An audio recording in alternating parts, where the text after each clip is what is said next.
WIIFTBP. Mayor Jackson. If you could make up a social media holiday, what would it be? Randy said National Don't Let No One Put You Down Day. No one. What you gonna do? So when they say something crazy, you slap them? Be like May said. Randy said a Jukathon Day. Man, we about 60 years old. I be done had a heart You gotta attack. get your heart rate up. Okay, not that far. All right, Mario said my favorite one. My friends and I do what we call National Call Off from Work Day. As a business owner, I don't. You don't like that, yeah? I don't like that one. Because I'm the boss of this thing. We got Marcus Garvey Day from Remy too. Oh, Marcus Garvey Day. All right, what will we do on Marcus Garvey Day? Call off from work. I'm going to need you to go ahead and come in tomorrow. That would be great. Okay? Yeah, right. Every black holiday has something to do with calling off from work. You're cool. How about National Join a Positive Black Organization Day? Because I don't want to be recruited. I don't want to be recruited and the brothers be like, thank you. Thank you. How about National Tell White People the Truth Day? Tell them how you really feel. You can't handle the truth. Why don't we call that National Black People Get Locked Up Day? I'm going to tell them there's an African-American man threatening my life. Hello. The most dangerous show in the morning. Broken screen, crash system. Are you in need of spyware or virus removal from your computer? Well, contact RPC Computer Repair in South Shore and let us help you with all your computer repair services and print needs. Need office or print production services, copies, scans, fax, or even notary service? Then stop by and support RPC Computer Repair and Print Shop located 1741 East 71st Street in the 71st Street corridor, newly revitalized South Shore areas, and let RPC be your one-stop shop, where we believe RPC is your PC. RPC Computer Repair is also a UPS access point where you can drop off and pick up your important packages. So let RPC be of service to you. Call RPC Computer Monday through Saturday, 8 a.m. through 6 p.m. at 773-966-4457. That's 773-966-4457. Visit RPC at rpccomputeringinc.com for more information. Who said devotion has to be sad? Yo, check this out. The Lord is my shepherd, I want. He's making me to lie down in green pastures. He leads me beside the still waters. He restored my soul. God's gonna turn it around. Come all the way with me. Don't leave me now.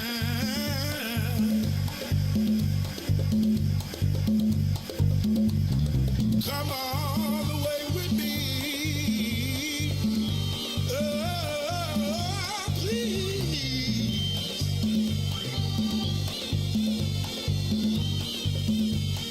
Please. Please don't leave me now. Please don't leave me now.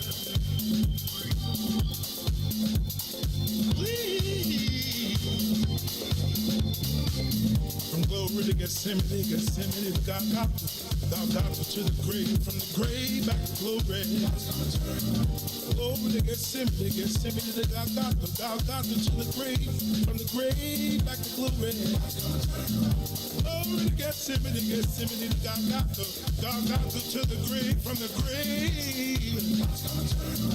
Glory to Gethsemane, Gethsemane to Golgotha, Golgotha to the grave, from the grave back to glory. Oh yeah, oh yeah, oh yeah. Come all the way with me. Don't leave me now. Come all the way with me. Oh, please.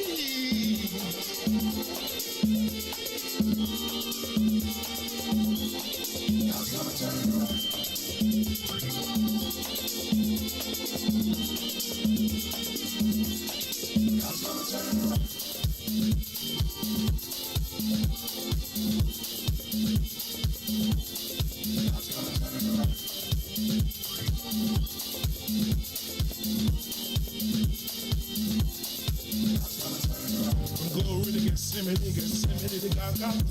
Golgotha to the grave, from the grave back to glory. Glory to Gethsemane to Golgotha, Golgotha to the grave, from the grave back to glory. Glory to Gethsemane to Golgotha, Golgotha to the grave, from the grave. Glory to Gethsemane to Golgotha, oh, Golgotha to the grave, from the grave. Dear Lord, it's me again. I'm calling on you. You did it before. I believe that you can do it again. Somebody calling you right now, Lord. If it ain't one thing we need, somebody else needs you for another. Please, son, look and have mercy. Have mercy over our home, Lord. Have mercy. Have mercy. God's gonna turn it around.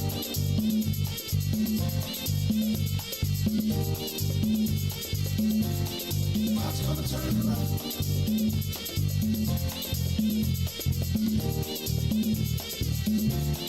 God's gonna turn it around.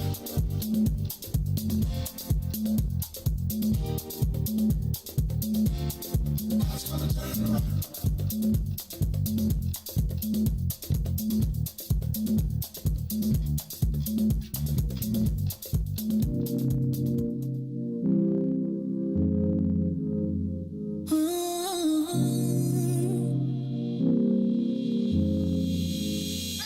You see me, you see him, my best friend. He hold me down like ankles fighting the waves. Up all night to my crime, yeah, I do time. Till I'm with you, I'll be counting the days. Yeah, ooh, been through so many things, but we always get through. Yeah, ooh, it ain't always perfect, but it's worth it. This is deeper than the surface. If I said I didn't love you, you would not know I've been frontin'. Wiped all my scars away like it was nothing. Took the parts of me I tried to hide and make them something, something like it was nothing. Ooh, something about you, baby. Ooh, you know you drive me crazy. Ooh, you give me peace of mind. Ooh, let me tell you why. You make it easy, say, to take it easy, say, feel so easy, say, easy to love. Say, to take it easy, say, feel so easy, say, easy to love. I never thought that I would give it to you, but now I don't think it's the time, I won't do it. I think it's cause the way you talk to me, know how to say it without making me feel little. You're gracious even when you pop off on me. When you get done, I got a little something to drop off on you. Because you earned it with the time you took to put it that way. You got me liking to get put in my place. I didn't love you, you and I know I've been frontin'. Wiped all my scars away like it was nothing. Took the parts of me I tried to hide and make them something, something like it was nothing. Ooh, something about you, baby. Ooh, you know you drive me crazy. Ooh, you give me peace of mind. Ooh, let me tell you why. You make it easy, say, to take it easy, say, feel so easy, say, easy to love. Easy to love. You make it easy, say, to take it easy, say, feel so easy, say, easy to love. You make it easy. You make it easy. You make it easy. WIIFTBP. You are listening to the most dangerous show in the morning. This is What's in It for the Black People Radio. Maze Jackson. Maze Jackson, the most vociferous advocate for black people in the world. For Ruthie Moore, for Todd Stroger, I am the host of the Maze Jackson Show, asking every single day, what's in it for the black people? And if you don't like it, you can still tell them Maze said, Mayor Lightfoot, man, we ain't accepting that. We ain't accepting that. Let's go. Yeah.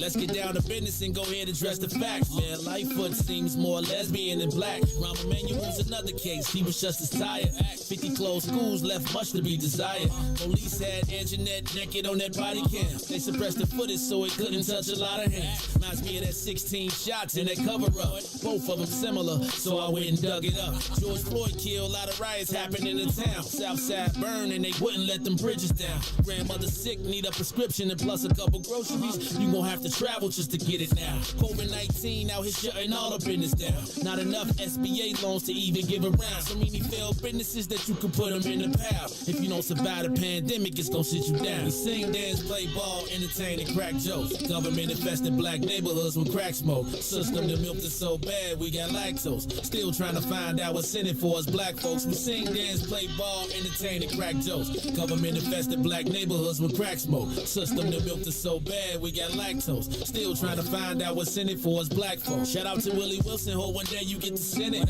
We need some different players in the game to handle business. Too many shady characters like Madigan and Blago. But when you really break it down, it's typical Chicago. City full of gangsters, it's what the land was built on. Same streets with hood legends, DNA get spilled on. Carjackers out here lurking, trying to get they steal on. Looking for a block to put them Hellcat wheels on. Let us give bogus appraisals a red line. Car crackers out here getting minimal fair time. And I'm concealed carry, I stay with the pipe. But Illinois gun laws giving minimal rights. Stay up on the swivel, make sure I'm moving tight. Check all of my mirrors when I pull up to the light. Pick my homie up from out of town, man, he caught a flight. He was hella nervous, told him, shorty, this a way of life. We sing, dance, play ball, entertain, and crack jokes. Government infested black neighborhoods with crack smoke. System that milked us so bad, we got lactose. Still trying to find out what's in it for us black folks. We sing, dance, play ball, entertain, and crack jokes. Government infested black neighborhoods with crack smoke. System that milked us so bad, we got lactose. Still trying to find out what's in it for us black folks.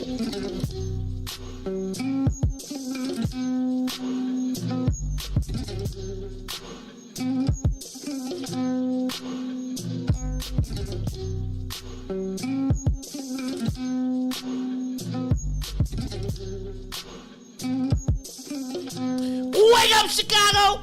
Oh, wake up, world. This is the Maze Jackson Show. I'm your host, Maze Jackson.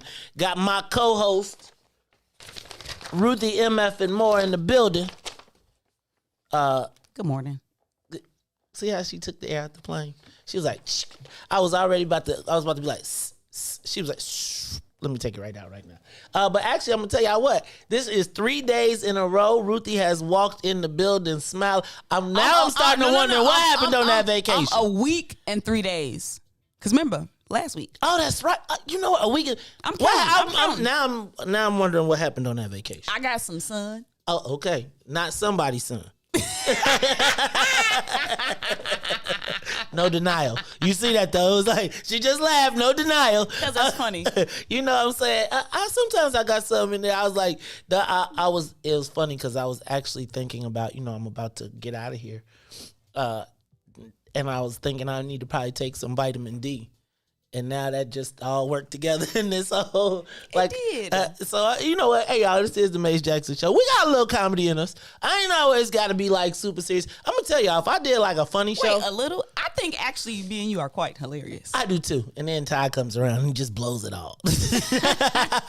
Todd is hilarious. Todd is actually, like, he's our dry humor. He's like the, right? And it's like, you be like, and then, it's really going to be sad that, let me not say sad. We got to find Todd's, because we got to move Todd to 2 days a week. Mm-hmm. So we got to find, so this is what I'm thinking. I'm thinking that we're going to start running people through here 3 days a week, like Monday, Wednesday, Friday. So if you all have recommendations, if you got people that you like to see sit in the chair, I'm going to start putting a lineup together. I know Ruthie been conspiring. She been out here. She like, what day you say you was going on there again? Just to be sure, one more time, one more again. Just let us know, right? Because look, they like, yo, we get like, I'd be nervous, right? I'd be when it's Todd, I'd be like, because Todd is not a first chair guy. Ruthie, you are like a first chair person just waiting to happen. So, I got to be looking over my eye like, No. what is going on? I told you I haven't mastered the art of talking to myself. I talk to my, but you got to listen to the song. It'll help you. No, I have to practice. You know what? Practice. Talking about We're talking about practice. Do millennials even practice? Here you go, man. I'm just saying, y'all be like, start me at the top. You know what? Start me as the chairman of the board, and we'll figure it out as the way. I went to school. No, that is. Okay, hold on, because don't do it because you already know I could do it. Don't do it now. But it got to be a certain way. See, I know. So that's why I would need some practice. So practice. But don't get it twisted. You put me in the game, See? coach. Hold on. I'm gonna produce. It might be some dead air. It might be some. But let me ask a question. Don't let the pressure get too much because I don't want you to have no mental health pressure issues. bust pipes. I know, but I just don't want pressure bust pipes. Right, exactly. And sometimes if you got a leak, you just got to know how to repair it. That's speaking of pipes, and water pipes, bronze, right? Water pipes are bronze. Simone Biles, bam, bronze metal. Told you. Actually, I had it all wrong yesterday, though. What? I had it all wrong yesterday. You tell us, man? She was gonna get a bronze medal? No. I had it all wrong yesterday too because I said the uneven bars and it was really the balance beam. So let me correct that.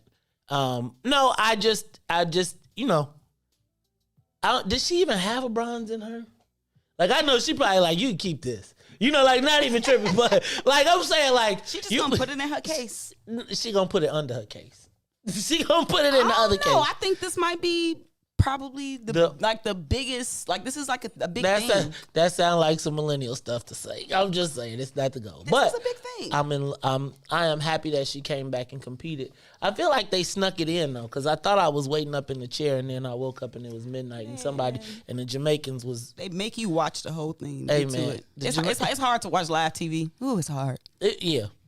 Hey man, shout out to the Jamaican national team. Mm-hmm. Has anybody seen that Usain Bolt commercial? Which when they be trying to figure out what bar to go to, and he be like, "Have y'all seen that commercial? That commercial is it's so corny that it's funny. It's like he be looking like, okay, I'm through. I'm sorry. Yeah, I guess you had to watch it. I'm gonna have to find that. All right, how about this? The Bulls. You know what? They talked about it yesterday on the big show yesterday. And I heard Reese talk about that. Reese, I feel like Reese, you just be doing. I just need to tell y'all, y'all. I feel like y'all be doing the Wednesday show. Because y'all just like sports, right? So I'm just letting you know. But yesterday, the Bigs they told us that the Bulls were going to draft Lonzo Ball, which they did yesterday, which means that now the Bulls have two light-skinned people in the backcourt. Looks like we're going backwards. They bruise easily, but hopefully this will be something. And then they added Alex Caruso from the Los Angeles Lakers. He has a championship ring. I don't know who the heck he is, but all that. I know two people so far. We getting there. I'm just saying that the Bulls are doing their thing. I think no. I think they've been rebuilding for a minute, so I think it's nice for them to have some type of. Are we calling Ball like a star? Or you know what? I feel like he's famous. I don't think he's a star. Somebody famous. I think he's and they daddy. Well, see, that's my thing. I think that he was. I feel like thank you, J.S. Smith. That was not her first bronze medal. Okay, cool. That's wonderful. This maybe it's her first as the greatest of all time. I'm just I'm a side shade guy. But if white people was here, I'd be like, y'all say something and punch you in the mouth. So anyway, Dag, what was I saying? Oh, no, but here's what I think about Lonzo Ball. I feel like Lonzo Ball is they're famous and they're almost like Kardashians of basketball. Right? Where like you pay attention to them because they dad talk so much smack that it's like sometimes people be watching to see him fail and sometimes people watch to see him. But I do feel like he's a big name. But he done been traded from like the Lakers to the Pelicans to they was trying to. Yeah. I mean, okay, Reese, just tell us, is he a standout? I mean, like he all right. See, he be having moments. Like, he got the name. Than when he first came in, so like he decent. but he's not like a star, like putting a team on his back. But he's a good role player. Oh, right. He got $45 million to play a role. I need that. You know what, low key? I think Daddy Ball gonna be able to give some strategy though. You know he just be liking to talk. You just like, well, you know he be liking to talk. That's what I'm saying. So he might be able to give the boys some like strategies that they need. I think it's Kardashian. Himself from his daddy. He fired him as an agent, picked somebody else. So like, yeah, he veered off from his daddy. Yeah, because there was too much pressure. Maybe that's pipes the problem. is busting again. To go them pipes tag on millennials. Jesus, they can't take nothing. They always crying. So it was the business. It was the business. My dad won't The business wasn't right. My daddy. The business. Okay. See, his daddy got him all the way to the league on mediocre skills. Same reason why Beyonce had to sue her daddy. The business wasn't right. Then she wrote a song. I hope he got some of the royalties off that. Good Lord. All right. But Ruthie, it's funny you said that. Oh, you was looking at the paper with the star power. What you talking about? Because I do feel like that's going to. I think Chicago, and this is going to go to something that I'm going to talk about at 8:00. I feel like we're living through the transition of Chicago. If you look under, it says Bulls, Alonzo Ball, Chicago star power rising. Got it.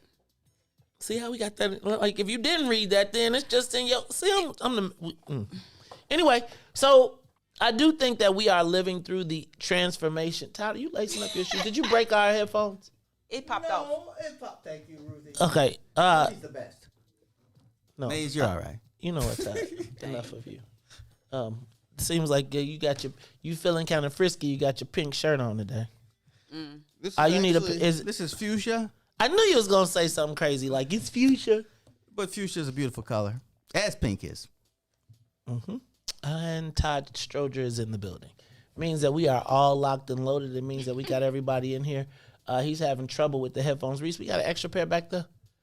See if we got an extra pair, and let's just get him out of his misery and get him started, because he's gonna break it further doing that. You know what I'm saying? Hey, y'all, this is the Maze Jackson Show. I'm your host, Maze Jackson. Ruthie Moore is in the building. Y'all dressed alike.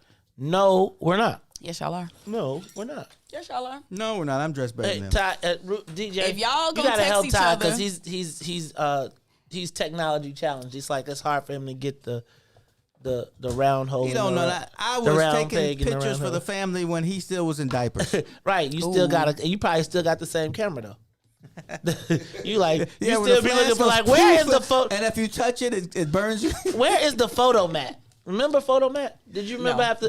No, we didn't have photo mats when I was really young. Where'd you go? You didn't have like the little thing in the parking lot where you pull in and it was there? Yeah, when I was like in college. Before then, it was like Walgreens and, you know. Oh, man, you know what? Just think about how many boxes of pictures are just decaying somewhere for people, because there's nowhere for all of that history to go. Not for us. What do? You took it to the box and then had it all scanned in? No, ours got destroyed in the flood. You know what? That's terrible. Like, I've had whole segments of my life destroyed in floods. Yeah. And then you'd be like, where did the rest of... Then you get all this other junk and you'd be like, where did all this come from? It's like I would tell you that in a flood, a big chunk of the history of Chicago hip hop was documented, all washed away in a flood. Yeah, yeah. All right, y'all. Todd Stroger's in the building. Ruthie Moore's in the building. DJ Reese the Ruler's in the building. Reese, how you feeling today? I'm blessed by the best. You already know the rest. All right, well then let's do this. Let's get this soul plane up to 60,000 feet. Let's get it up and away. Todd, we were already talking some news in sports. The Bulls picked up Lonzo Ball and Alex Caruso. We still think he ain't carrying nothing. He might. No, but that's not his role. You got to have roles in life. Okay, I got it. Role players. Your role is to lead the company, and my role is to keep you in check every once in a while.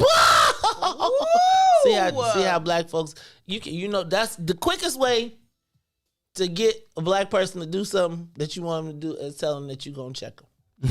And you say, remember when somebody be like, man, he checked you. Yeah. Remember when checked you was like, Ruthie's like, no, I don't remember. Did you ever No, yeah, I know what you're talking about. Yeah, but like, man. I get it. I get the concept. How about this one?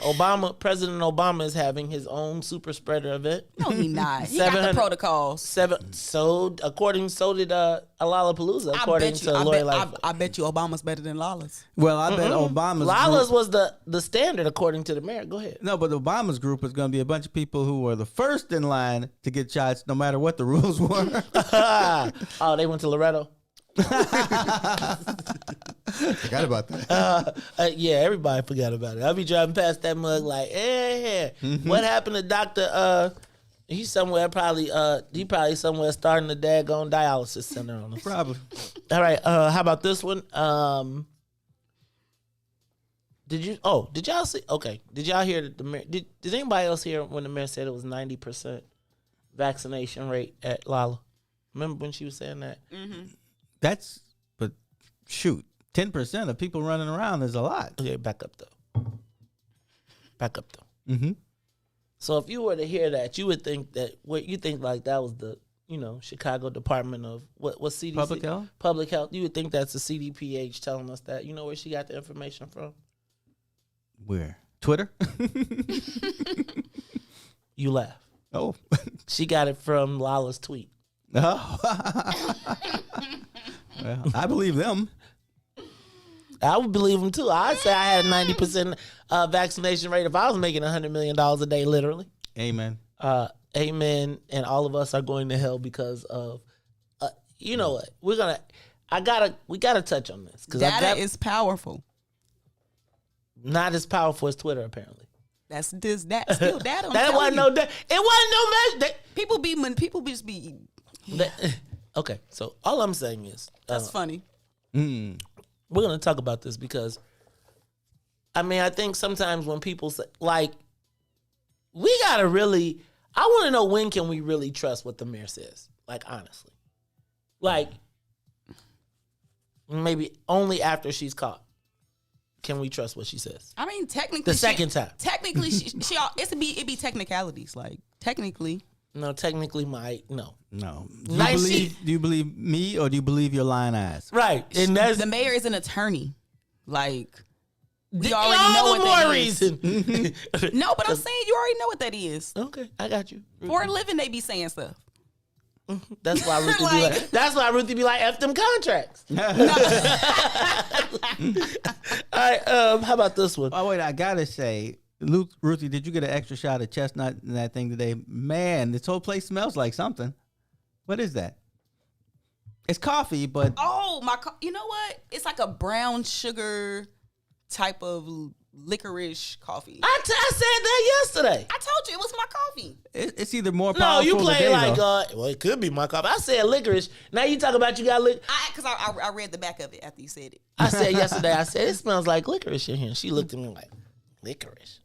Man, damn licorice. Get your. Oh yeah, my nose got all wide open. I'm like, ooh, what's that? Oh Lord. All right, how about this one? Did y'all see Blagojevich is fighting to be able to run again? Oh really? I don't think he is running though. I think it's part of the movie made for TV special. Rainbow Push Convention is happening right now. You know what? I've never been invited to the Rainbow Push Coalition, and I feel like I'd be like, Dad, what am I, chopped liver? But I always be thinking like I probably offended somebody in the whole process. Along the way. Like, yeah, but it was a long time before I wasn't offensive that I still was like, and I just feel like I never got there. But they had Dr. Fauci who said that the vaccine is working amazingly. You know what they would like? They'd like you to buy a table. They don't want you to come as some kind of guest. They want you to buy a speaker. I need to. I have information I need to impart. Okay, though. You can do that at your table. Yeah. Hey, y'all. You should transfer that to Jonathan. And once you become a speaker, then they're sure you're going to buy a table. Right. Well, they probably like, we can't have Mays and Reverend Jackson there because there won't be a room for nobody on the mic after that. How about this one? The Obama documentary comes on tonight. I think this is also going to play into my 8 o'clock hour because I'm going to tell you that I believe that it's like I had an epiphany. It's like I talk about stuff all the time. And, like sometimes you're talking about stuff, but you're not looking at it you're talking about it myopically because you're in it as compared to taking the helicopter up and kind of looking at the place like you're in it, so you don't see the battle. And then when you like kind of elevate a little bit, you see the whole shifting and like the whole landscape. And I'm gonna tell you, that's how I felt at the county. Really? I mean, after I got out. I was Okay. like, wow, that was a lot of stuff going on I didn't notice. Well, I'm going to tell you that, and actually that's part of it too. But I'm going to tell you tonight, this Obama documentary will be the official changing of the guard of the viewpoint through which Chicago is viewed politically. Mm-hmm. I think tonight, no longer will Chicago be viewed nationally politically through the eyes of the daily Washington Daily perspective, but really from the perspective of being the birthplace of Obama. And I'm going to tell you that not the birthplace, but the political birthplace. And I think I think Chicago has had a landscape shift underneath my feet that I'm just now starting to fully grasp. I mean, I've talked about the erosion, but we're going to talk about it a little bit more a little bit later on today. Hey, let me do this. Let me welcome the WBGX 1570 AM audience. Thank you to everybody that is tuning in to us on WBGX 1570 AM or via the TuneIn app. Also want to say big shout out to everybody on YouTube. YouTube, y'all been showing us a lot of love, and I know I always watch the show through the Facebook look, but I really must tell you how much I appreciate everything that is happening on the YouTube channel, because that number is growing. And y'all, I mean, shoot, we have more people watching on YouTube sometimes than we do on Facebook. And I think I came in the game on Facebook. But Ruthie, I think I'm gonna have to make a shift. I'm gonna have to get my game up on the YouTube. So I need y'all to subscribe, like, and share. Right? Subscribe, like, and then share the broadcast. Also on Facebook, we have gotten lazy with the shares. I'm going to ask you to take a moment to share the broadcast. Take a moment to share the broadcast, right? You know, it used to be, I'm moving back to no shout, no shares back in the day. Remember when I used to call you out if you shared the broadcast? I think I'm going to start doing that so you get y'all love and affection back in the game, because we got the, I do a lot of, so much of our growth is organic. I'm not really big on the whole buying, boosting, pumping up. It's like if our word grows, I want you to know about it. However, we will be putting the smackdown down. Wait till September, first week of September, things will be on and popping. Thank you to everybody that is tuned in. Let's take a quick break. After we take this break, we'll get some news, traffic, and weather, and then we will be back. I'll finish up the headlines, plus the social media question of the day. Are vaccinated-only venues a viable solution? I think they're getting ready to rapidly come into play. Are we ready for that? And do you think that's a viable solution to keep us from going in? Because they are about to they're about to shift the responsibility of this virus to you. We'll be back after these messages.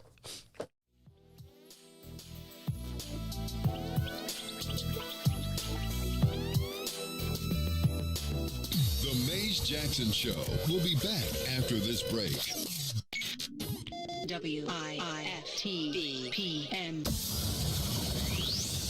Shop at Black-owned and operated Solo Beauty, where you are appreciated and respected. Located at 8158 South Cottage Grove, Solo Beauty can supply all of your black hair care needs. Solo Beauty is open from 11 a.m. to 8 p.m., Tuesday through Saturday.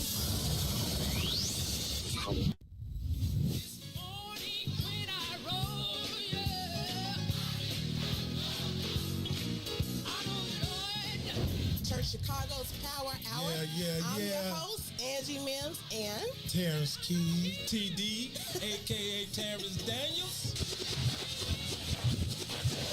I wish I had one witness in the house. You got one. Got a couple of them. Got a couple T's. Two T's. Give me a testimony. Oh, Lord. He's did it before. Oh, Lord. I got one. One better. I got 5 reasons. 5 reasons. Oh, Lord. He turned it around. Turn it around. He woke me up this morning. Oh. Don't do this. Don't do this. Go number ahead. 4, he woke me up this morning. Come on, number 3. Come. He woke me up. Oh, Lord.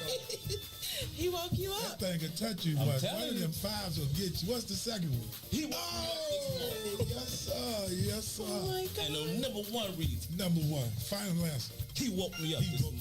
He woke me up this morning. That's a testimony. That's a testimony.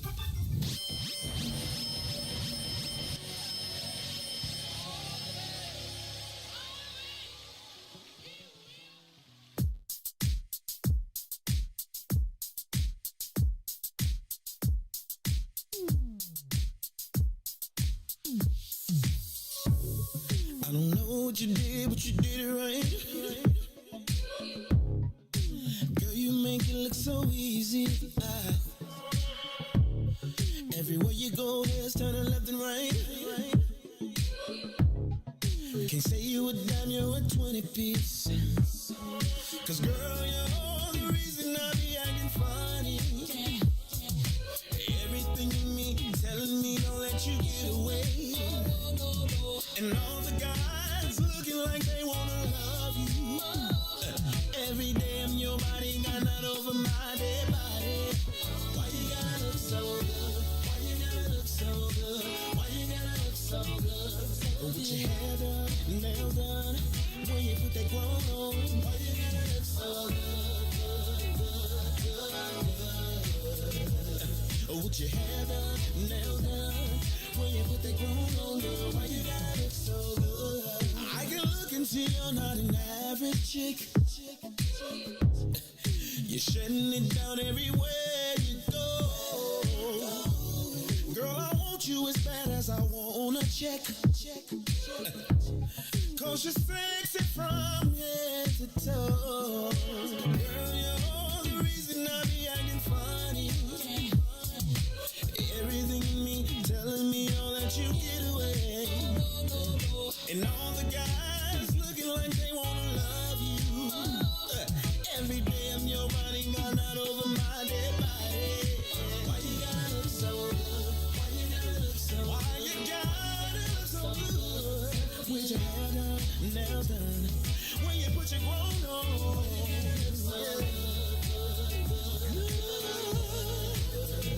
It's something about you when you put your grown on. When you're waking up straight out of bed, girl, why you gotta look so good? When you're at the job just taking a break, girl, why you gotta look so good? In the club turning up, why you gotta look so good? On the dance floor giving more, why you gotta look so good? Why you gotta look so good? Why you gotta look so good? Girl, you know you be killing them when you be getting your own woman on. Why you gotta look so good? With your hair done and your nails done, when you put that grown on, girl, why you gotta look so good? Girl, why you gotta look so good? Why you gotta look so good?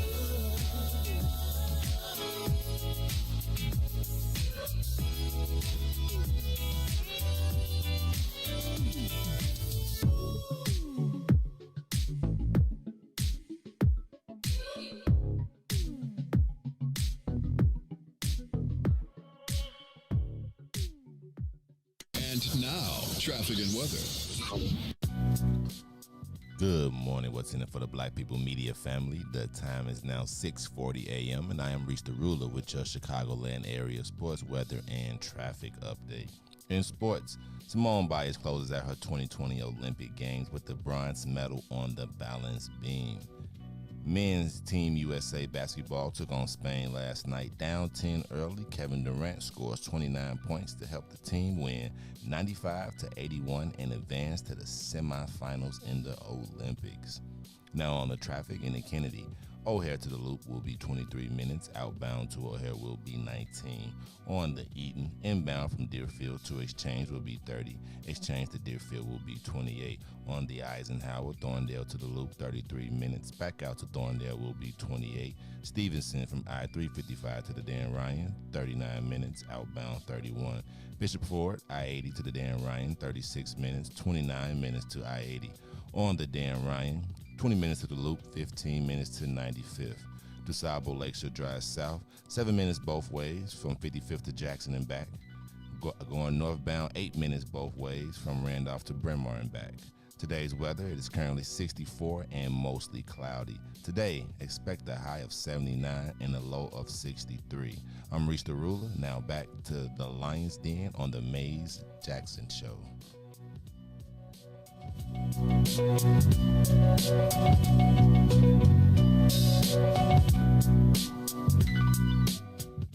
Back to the Mays Jackson Show.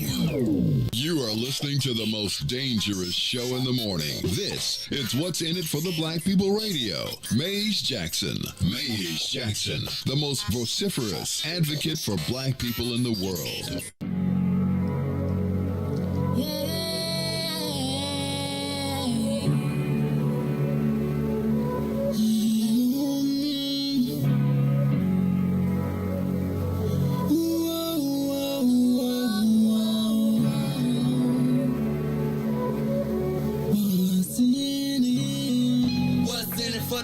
People, cause economically we are not equal. Waking up to lies, can't doze no more. I told y'all, yeah, this a dangerous show. Don't go to church if you ain't trying to help us. Don't even try to be around and can't protect us.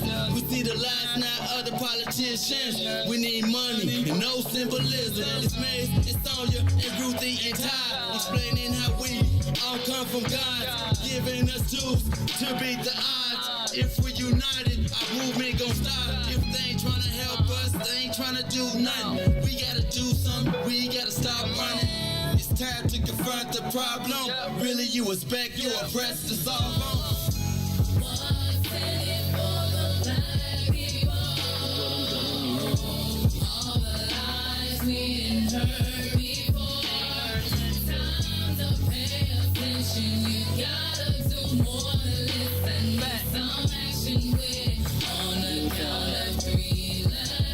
Wake up, Chicago! Wake up, world! This is the Mays Jackson Show. Oh God, y'all cannot listen to the breaks. No, you cannot hear the breaks because the breaks. Reese, don't be trying to sneak in. Reese gonna be putting in another microphone. Don't be turning on during the break stuff. It's the Mays Jackson Show. I'm your host, Mays Jackson. Got my co-host, Ruthie Moore. We got Fuchsia Todd in the building, as well as DJ Reese the Ruler. Reese, did we take the plane off? We got it up in the air, didn't we? All right, so let me get through a couple more of these headlines, and then we're going to move on. How about this one? I talked about that. Simone Biles, bronze medal. In people, did she get a Wheaties box? No. If she want one, if they offer her one. No, are they gonna offer her a Wheaties box? No, the Olympics aren't like farewell tours. You know, it's the moment. You got to be in the moment, and in the moment, it's the young Asian lady. I can't remember her name. Sonia Lee. Yes. Ruthie, like she gonna take it. Give me my dang go. She ain't getting no. I don't think she's gonna get a Wheaties box. Not off of this one. I think she had one before, right? She'll create her own cereal. Mm-hmm. The Simone Biles childs. And then Reese the Ruler, will she get a? Will you think she'll get a Wheaties box? Yes, because of the that's time not a so Wheaties is a participation box. Look, I ain't even let you finish. Go ahead, Reese. She get one because of what today is, because how strong she was to say that she had mental health issues, and she came out there, stormed back out there, and got bronze. So they're gonna give her a Wheaties box to put her face on there. That's America now, unfortunately. Good analysis, Reese. I don't think it's gonna happen. I'm in Todd. You will rarely hear me say this. I agree with Todd. All right, y'all. And then finally, the United States finally hit 70% vaccination rate. What? Yeah, a month late. A month after Joe Biden said so. All right, y'all. He didn't know how hard-headed people are. Well, they're still hard-headed, and I think that hard heads are going to make for soft behinds or whatever, because I'm just telling you.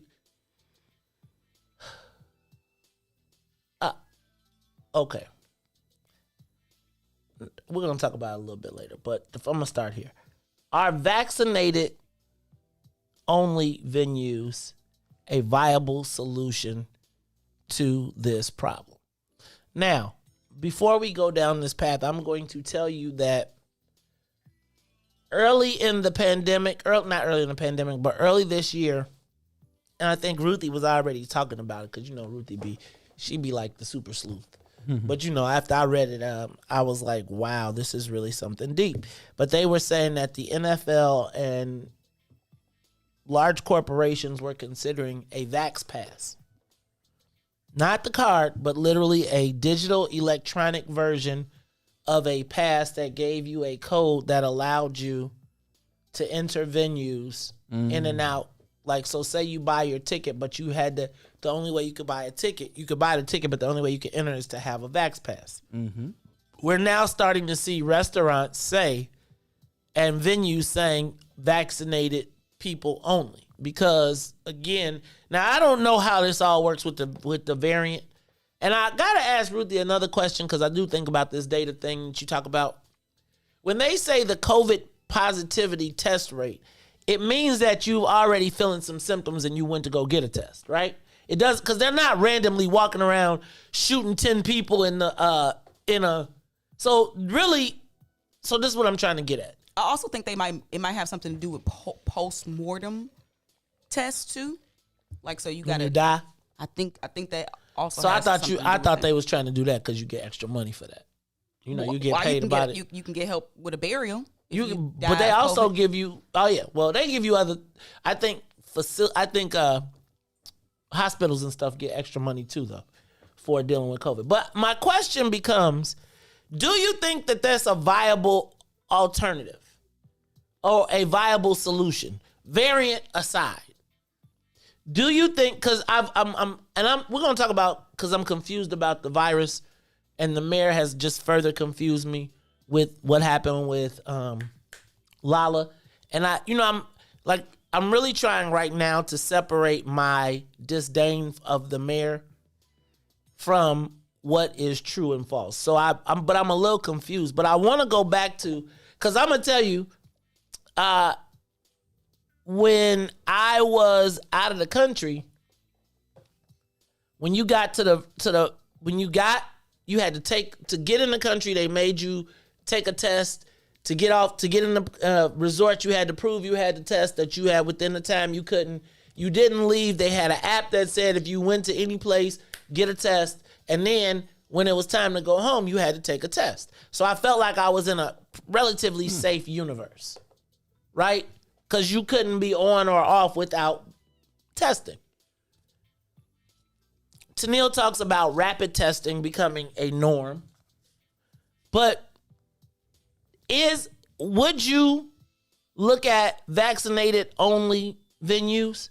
And the other thing I think about with that is then when you look at who doesn't trust the vaccine, does it become a discrimination tool against people in our community? So let's go back. Do you think that it is a viable solution to the challenge of the spread? Todd. I think it'll help. Any pressure you put on to get people vaccinated, I think is good pressure, to be honest. So, do you think that it will lead to any sort of discrimination, or do you care? Don't care. It's just like when the homeschoolers come down to Springfield and say, I don't want my child, getting a vaccine for whatever. And, the rest of us are like, well, what about all the other kids in the world that your child's going to get in contact with? So, no, I don't have any, Okay. Ruthie. And here's my point. And let me back up, because I think the Vax Pass is to eliminate what we all know happened at Lala, which is a quote-unquote verification system that you register your health in, and that it issues you a thing that says that when you got the pass, it's like a verified whatever, you get a barcode, all the stuff they do. Mm-hmm. Ruthie, do you think it's a viable solution? Do you think it's going to happen? I think I think the whole idea with the virus is to limit your exposure and to try to control your exposure to it. So I think it is a step in trying to control your exposure, but we know that the vaccine is not a full, safe, foolproof, guaranteed type of thing. So unless you in a bubble, like you was talking about, man, you still gonna be exposed. Do you think that it will provide a falser sense of, because right now they're marketing the fact that the only people that are dying now are the unvaccinated. Right now I think that part of this is about to be a shift of stop asking people to get vaccinated and then putting the onus on the people who aren't, and almost saying you're going to, if you die, you chose to die, and we're going to keep on partying, rocking, and kicking it. Because now that we got the vaccine, we may get COVID, similar to getting the flu, but we won't die from it. And then it is thus a thinning of the system. Either you're going to be immune, because now they talking about we reached this 70% that Joe Biden talked about, right? Right. So the timing of this all seems pretty... Even though 80% really... Well, they keep lowering the bar and they lower the standard. But let's say, like, they announced at the same time, coincidentally, that Joe Biden, we hit the Joe Biden number. Right. And we see the paradigm shift now going from them saying, hey, please get vaccinated, to saying that the COVID spread is now almost exclusively death and is because of the people that are not getting vaccinated. And now there is going to be to me, it seems like there's already it's weird. It's like, I feel like there's an attack on the unvaccinated, but I feel like the unvaccinated are like on the offense too, and they be in your inbox like, you stupid, you're gonna die, you stupid. And it's like, this thing is becoming really interesting. And I wonder if they say you can't go to could you imagine if they shut down whole and just say you can't go to Macy's, you can't go to no stores, no place, and now there's vaccinated safe, because in the suburbs you could go and not be vaccinated, but in the city, is this possible? Why you make that? Don't be making faces at me. Anything is possible. So one perspective that I noticed is that the government is kind of putting the onus on the large corporations, like a lot of the tech giants. I ain't gonna name none of them, but if you peep that, they pretty much setting the trends for things like the return to work. What does remote work look like? Do you have to require your employees to be vaccinated? Like, that's what's really leading a lot of the, I ain't gonna say conversation, but it is, because they the ones that control the information. But we ain't got to get into all that. But no, we can. But basically, if you just peep how the major corporations are moving, then that's how society and the governments are kind of moving. Because the government can't necessarily say you got to have a vax pass, but your job that everybody work at, this large percentage, So maybe the mayor didn't lie. Do you think that people got vaccinated because of Lollapalooza? Like, do you think Lollapalooza made the unvaccinated say, dang, I got to go to this thing, so I'm going to go get... Because See, the thing about those numbers is that they could have just asked, like, are you vaccinated? It could have been a survey that they got that data from. Like, they didn't, though. They got it from Twitter. No. I'm talking about the place where Lala actually got the data, right? And tweeted it it out. Like, it could have came from, like, who knows? But until we know that, then it's kind of suspect. Okay. So I'm curious. So are you pro vaccinated only venues if it allows us to move around? See, this is the thing. If you can argue that people can have dress codes for their establishments, then you should be the same person that's saying people can do whatever they want to do up in their places.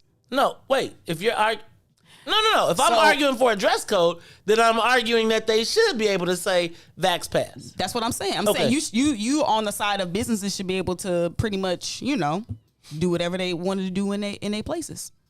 So I asked you. I know where I'm at. I mean, well, let me tell you. I think it's no. I'm not gonna tell you. You tell me, Ruthie. I mean, I don't. I think people should spend their money how they want to spend their money, and if a place requires you to be vaccinated and you ain't vaccinated, then don't spend your money there because you probably can't. Because you can't get in. And there will be other venues that are just the opposite. So I think so. You think there'll be a market for both? I do. But the unvaccinated will be a small market because they dying. They're dying off. But according to the CDC, see y'all. This is Darwinism in action. This is where the weak die off.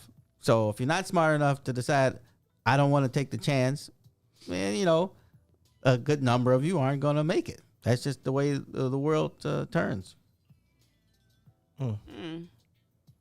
I do think like it is. Well, here's my thing. What about the people that can't get vaccinated? Well, let's back up. Well, they tend to be more cautious. Okay, let me back up. Who are the people who can't get vaccinated? Can't. So right now they not trying to vaccinate young people, okay. but they are though. You got some people who have issues with like blood clots who is recommended that they should not get vaccinated. Well, y'all. You know what this sounds like, right? What? If the kids can't get vaccinated and we still have this and we already got the mask on, Handmaid's Tale. I'm just telling you, remember when you couldn't keep the kids? See, the whole idea of this is to eradicate the virus, which basically means it's such a small number that it may happen some remote place in Africa, but why gotta be Africa? Yeah, it started in China. I'll tell you why, because Africa's huge, and so China, man. Even though they want China's huge they want too. you to make believe that Africa is only as big as Montana. It's not. It's a huge continent. But blame Russia for the China virus, man. Go ahead. Excuse me, not the China virus. The virus that originated in Wuhan, China. Go ahead. That's pretty much all I had, really. So wait. I just feel like I think restaurants, venues, and bars should have the ability to say vaccinated only. But I do believe that this is Darwinism, and vaxxed versus non-vaxxed to me is kind of irrelevant if you don't have COVID testing. You know what I feel like it's like?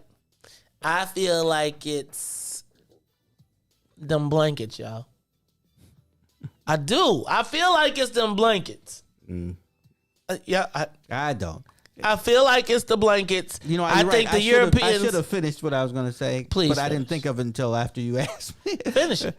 See, the whole point of this is that occasionally there's a group in other places in the world who are probably because they don't really have the access, and they're not getting vaccinated for things like smallpox, and bam, smallpox just pops up and destroys half the group. Mm-hmm. So we know what happens when you don't do what nature tells you to do. The only question is, are we going to ignore it? Which is what you mean? Like, what's nature? What you talking? Nature tells you that if you don't get vaccinated from these highly contagious things like smallpox, because smallpox is still here. If we didn't actually pay attention and get shots for it, that'd destroy half the country. So the point is, if you ignore nature and you're like, well, I'll just take half the world die. Yeah, right. Well, the blanket, because everybody's not gonna die. To me, this is, and so that's what Todd is talking about, the smallpox blanket. Like Todd was using smallpox, I was talking about the blanket. When I'm talking about it was given to the Indians. They gave the Indians smallpox blankets because they had the immunity in their bodies. Right? We don't. They gave it to them to kill them. Right, but they were white savages. Very good, very good. The point being that this disease we know ravages black people. We're already suspect of any vaccine now just because of beyond the internet, but just the historical nature of how we know white folks have used different tools in the toolbox to eradicate people. So when we talk about social Darwinism, we're caught in between this rock and a hard place. So they tell us about this disease that exists that could kill you, that we're seeing people die from. Mm-hmm. But then they're saying, trust us with the needle, from the people who we still have stories of how many times they've used every tool in the toolbox to eradicate us, black people, or anybody that they come into contact. So Maze Jackson, I'm gonna keep rocking with the vaccine. But I don't know who to trust. And when we come back, I'm gonna talk about why this thing with the mayor is so important, because I feel like the mayor is compromising trusted voices. I don't know if it's the mayor. I don't know how to explain this, but I feel like there are people who I would ordinarily trust who, in the midst of this, I'm like, who do we know who do we trust in this situation, man? It's just, I'm a lot confused. I'll tell you, as much as I could not stand Mayor Lightfoot as the meme and the strong dictator and shutting us down, I feel like I at least knew or felt like there was some scientific standing on where she was coming from. Mm-hmm. I don't know that now, and I think as the shifting use of data changes, I don't know how we, like, somebody, I'm not going to name no names, but, like, it made me think of Ruthie, because they was like, it's the same number of people per square feet. And it's like, yeah, but if there's 3 million people, we got to talk about this when we come back, because I just don't know who we trust, right? I just don't know who we trust, and I am vaccinated, but I sure don't know who I'm supposed to be listening to, especially as they keep adding these Delta variants. We'll talk about it more when we come back. It's the Maze Jackson Show.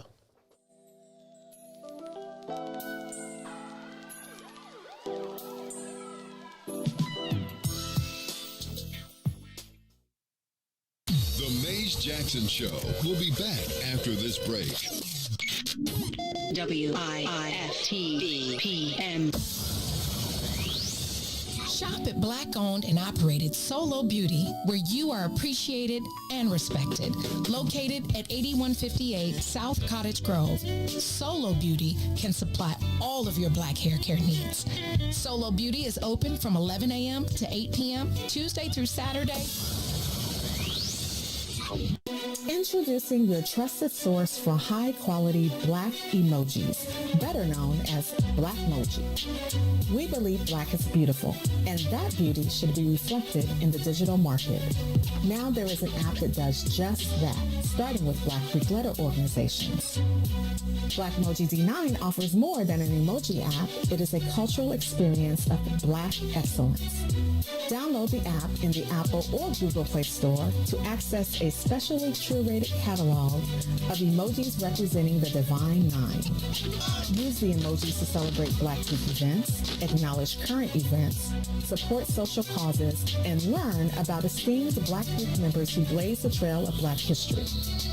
A portion of every subscription goes toward a scholarship fund specifically for members of Black Greek letter organizations to help keep the legacy alive. Download the Blackmoji app today. And now, traffic and weather. Good morning. What's in it for the Black People Media family? The time is now 7:06 a.m. And I'm Reese the Ruler with your Chicagoland area sports weather and traffic update.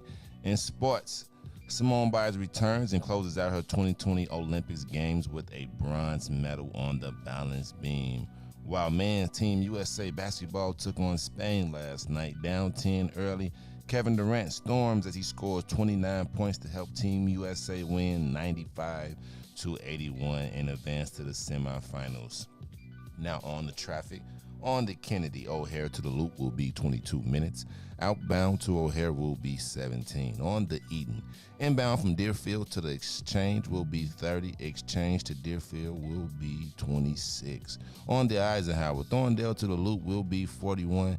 Back out will be 31. On the Stevenson, from I-355 to the Dan Ryan will be 40 minutes. Outbound will be 31. Bishop Ford, I-80 to the Dan Ryan, 36, 29 minutes back out to I-80. On the Dan Ryan, 20 minutes to the Loop, 15 minutes back out to 95th.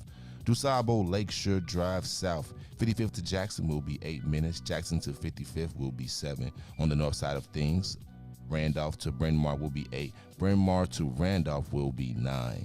Today's weather, it is currently 66 and will be mostly cloudy. Today, expect a high of 79 and a low of 63. I'm Reese the Ruler. Now here's Slick J. Adams with Your Body.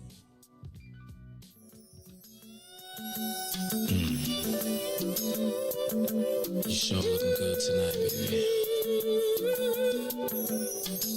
I just wanna make sweet love to you tonight, baby. If you don't mind, let me tell you. Hey there, sexy lady of my dreams. Can I have you here with me? I just wanna love you down. Yeah. I'm making you scream my name. Loving your body. I'll be kissing your body. And I'll be caressing your body. Oh, baby, just come on. Loving your body. I'll be loving, feeling your body. I'm gonna touching your body all night, baby. Now I'm about to fulfill your fantasy. So come a little closer, bring your body to me. I'm trying to take my time, I won't rush at all, 'cause you deserve the best. I'm gonna love, I'm gonna kissing your body until the morning comes. Caressing your body, oh baby, just come on, loving your body, and let me feel your body, and I just wanna touching your body. If you don't mind, baby, let me loving your body. I just wanna kissing your body. Don't stop me, baby, kissing your body. Oh, baby, come on, and let me feel your body. Please, baby, touching your body. Baby. La la la la la. Oh, baby, please. Oh, please, baby. We're gonna get it on tonight. Let's get it on. Get it on. I wanna kissing your body all night, baby. Kissing your body, oh baby, don't stop long. Loving your body, just let me love you. I just wanna touch your body, you all night long. Come on, I wanna do it again. Kissing your body, I wanna do it again. Kissing your body, I just can't get enough of you, baby. Feeling your body, touching your body. I just wanna feel you tonight, baby. Makes me love. If you don't mind, sip a little wine, spend a little time. Ooh. Back to the Maze Jackson Show.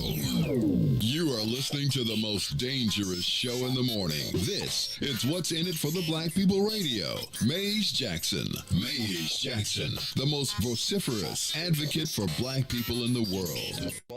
For Ruthie Moore, for Todd Stroger, I am the host of the Maze Jackson Show, asking every single day, what's in it for the black people?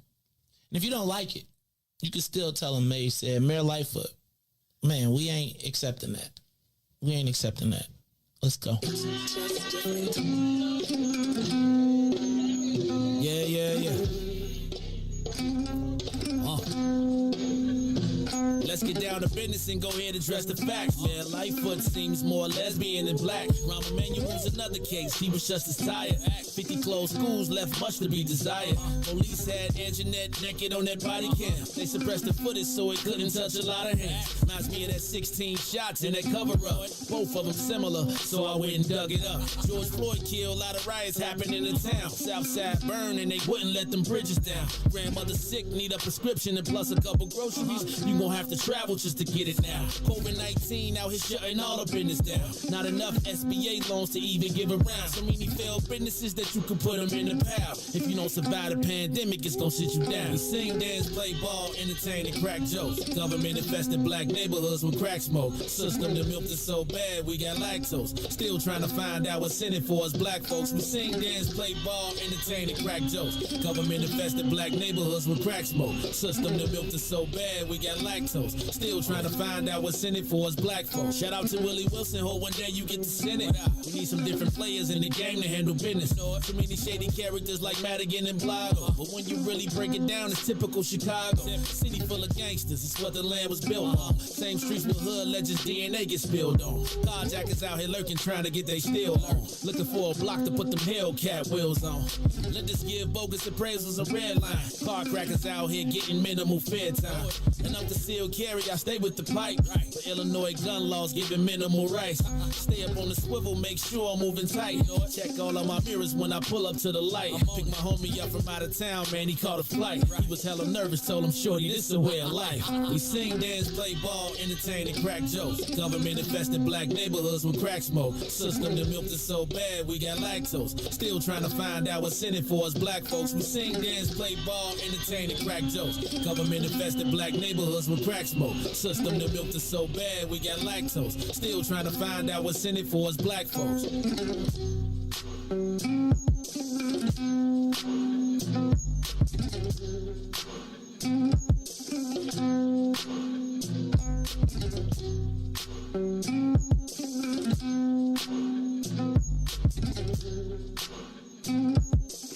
Wake up, Chicago! Wake up, world. This is the Maze Jackson Show. I'm your host, Maze Jackson. Got my co-host, Ruthie Moore. Todd Stroger's here, too. Shout out to DJ Reese the Ruler. Yeah, I was just showing Ruthie where I'm going to get my new tattoos. I'm going to get Maze Said. Mm-hmm. Man, I got a hanger at home. I can get you one. Nah, that's brands. Those are brands. I got brands. Not the way I do it. Yeah, I'm going to get... I do want a sleeve, though. You can get some fake ones and test them out. How do you get fake ones? You order them. You can get them customized. It's to like test them out. Just Google it. Yeah, a removable tattoo. No, see, that's this old generation. You gotta sometimes test it out. No, you gotta go with it. It's like the whole thing of a tattoo is if you gonna get it, you gotta go with it. Now I seen some of y'all went with it and it didn't go right. See, but what are you, a biker or something? You don't need no tattoos. As long as I know it sounds crazy, but I really would love a sleeve, like just from here to here, where you couldn't see it, but you could see it like now. Cause it's like I don't have to go to an office or anything. But nowadays you go to the office, they be tattooing their fingers. They be like, "Ooh, I got to." I mean, the face tattoo. I really do feel like wow. Like when you get the face tattoo, you like, F it. It's like if you got a face tattoo, I'm like, yes sir, no problem. I'm gonna go right on over here because you really ain't got too much to lose. You like, that's right. That's you like, it is. I'm not even trying. I'm not even trying. I'm not even trying. I'm not even trying. All right, y'all. It is the Maze Jackson Show. It is 7 o'clock. It's time for the 7 o'clock hour, and I want to ask: can we trust the Mayor Lightfoot at her word? Do you think that Mayor Lightfoot is trustworthy? What does her word mean? I would tell you that Hold on. Because I forgot to tell y'all, we have a guest coming at 7:30. It will be Eric Mobley from New Era, Chicago. Doug, you calling me while I'm on air, Doug? Is it a draft today? It ain't another lottery today, is it? No. Okay. No, I'm saying, but you know they got another cannabis lottery coming up this week. Oh, good. So we got to check that out. But anyway, hey, y'all, this is the Maze Jackson Show. Can we trust Mayor Lightfoot at her word? Let me tell you the genesis of this conversation. The genesis of this conversation is me watching Lollapalooza roll out this week. And I feel like, y'all know this time last year I was very not pleased with Mayor Lightfoot because I had been silenced and stifled and we had just gotten on air and we were trying to get the studio built and all type of crazy stuff. But I feel like she took full advantage of her position of authority. And while it was distasteful to me, I do feel like she had the moral high ground. And when she shut us down, whether I liked it personally or not, I felt like she was doing what the science and what was best for Chicagoans in her estimation. Mm-hmm. I don't feel like, I think there was a lot of political gamesmanship within it, but I don't feel like the position, the decisions she was making regarding shutting the city down were political. I feel like she was genuinely concerned about the health and well-being and the life and death of people. I think over time, she rode that until the George Floyd uprisings. Then she started to crack up in a whole bunch of stuff, and we started to see the expose. We started to see her being exposed, right? Conversely, during that time, we saw cannabis come to Chicago. We saw her block us getting an opportunity. She could have stopped it coming to Chicago. We've since seen it become a multi-billion-dollar industry. She told us she was going to Springfield to fix it. She did it. So when I look at this, and I feel like once she lost that moral high ground, right, because she was fighting corruption and all that, I believe that she became the elected official, the politician that she supposedly was battling. Mm-hmm. And now we are at a point where the mayor is no longer making the decisions based on science or actual science. We came up during this era, Ruthie came up with kind of science. Now we are, in my estimation, at full-blown lies. To tell us that, understand that this week she quoted as saying 90% of the people were vaccinated, and she sent it out as the mayor. Right. Only for us, and I was reading Rex Hupke's article, and he did the research to find out, well, they asked the mayor's office, and they said, well, where'd you get the information? They was like, well, we got it from Lollapalooza. And Lollapalooza, where'd you get it from? Lollapalooza's Twitter. Right? Now imagine the mayor of Chicago telling the world that 90% of Lollapalooza is vaccinated, and then that comes out of our mouth. You would think the information would be from the Chicago Department of Public Health, not from the promoters of the event who made how much money again, Ruthie? Over 4 days? Was it $400 million? I think something like that. $450 million? My concern is that not only can we not trust the mayor, but the position that she's putting other Chicagoans that we would ordinarily trust in as they sell the big lie. Because here's my concern. Lollapalooza came to Chicago. Has Black Chicago done better from this? One of the things that this is my concern, that we as Black folks get into the game usually when the white people are in trouble, right? If you think about the process of when Black people are officially invited to the party, it's usually after white people have drained all of the good stuff out of it, and then say, man, we got to go to the second tier to start or to keep making our money. But let's say in the case of Lollapalooza, the largest number of people dying from the disease and unvaccinated are in Black Chicago. So if you invite the swarm to Chicago, knowing that we are the people that are most likely to die from it, you then have to sell it to Black people as not a because I feel like this. If you invite the swarm to Chicago to create the COVID cloud, and you know that Black people die quicker from it, and you know that we are also the least vaccinated, but you've also throughout this whole time said that the frontline workers, the first responders, the people who don't have an option not to work or who can't stay home are the people that come from these 5 zip codes, and then you force them into this crowd. You got to now have a rationale to come back. So now you got to have credible voices telling you, don't believe what you see. Am I making sense here? And so now what happens is the people that we trust, who we're cheering for to have the opportunity, because we don't get the opportunity when in the first 10 years, in the first 9 years, we ain't got that opportunity. Then in the most wicked, terrible time ever, we get our big chance. So we're stuck rooting for the Black people who get their only chance in the midst of a pandemic. Even as the white boys abscond with $400 million back to LA.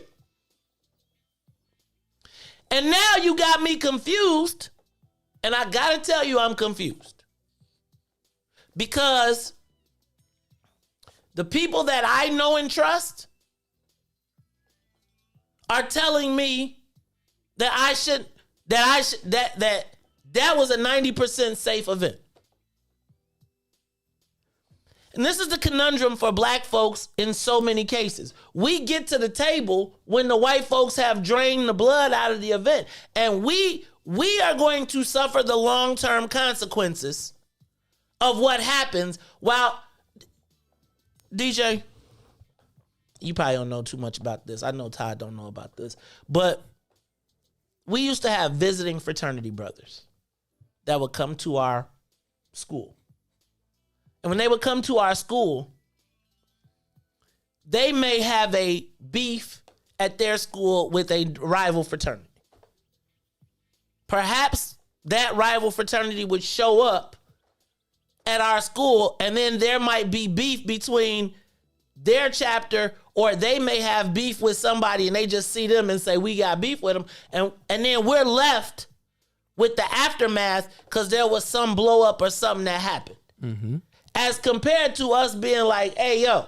And so all the time you kicking it with frat and y'all having a good old time. And yeah, we had a fight on Friday night, but we kicking it, we got a barbecue. And then the next week or 2 weeks later, you wondering why you got beef with these, because you're wondering why you have a problem 2 weeks later with rival members of other fraternities, because y'all kicked off a beef 2 weeks ago that had absolutely nothing to do with you. And that's how I feel about this COVID thing. Like, y'all, if there were Chicagoans that walked away with $400 million, and if in that mix of the $400 million, there was a Black Chicagoan that even walked away with $1 million, clean and clear, I can't do nothing but cheer for that. But for me to celebrate the world coming to Chicago, leaving us with this this toxic mess, putting the lives at risk because guess what? We are the ones that are fearless. We the ones that's like, we got to survive no way. So we're going to go, we can't stop working. The mayor came on and said, I want you to wear a mask on the L. We've been wearing masks on the L. Right. It's these white people that y'all brought here for this, and you're exposing our people that are on the L that have to take it because they don't have a choice. Right. To these white folks who come in here to spread their disease and then go back to their neighborhood, knowing that we're the most susceptible to it, and now you selling it back to us as if everything, because it's going to be outbreaks in our communities. You know this because where do the black people who drives the CTA? How many white drivers you seen on CTA?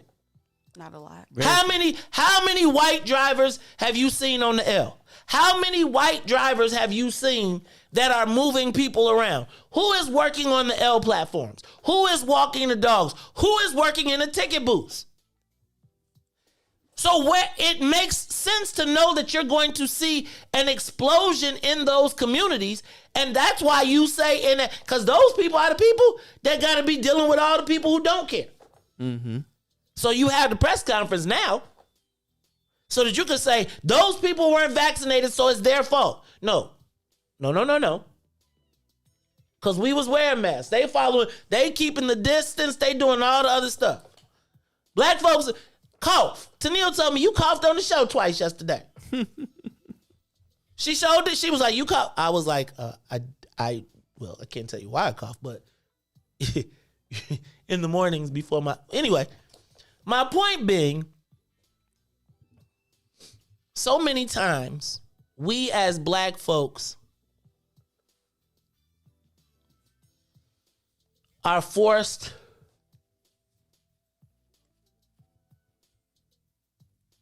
to sell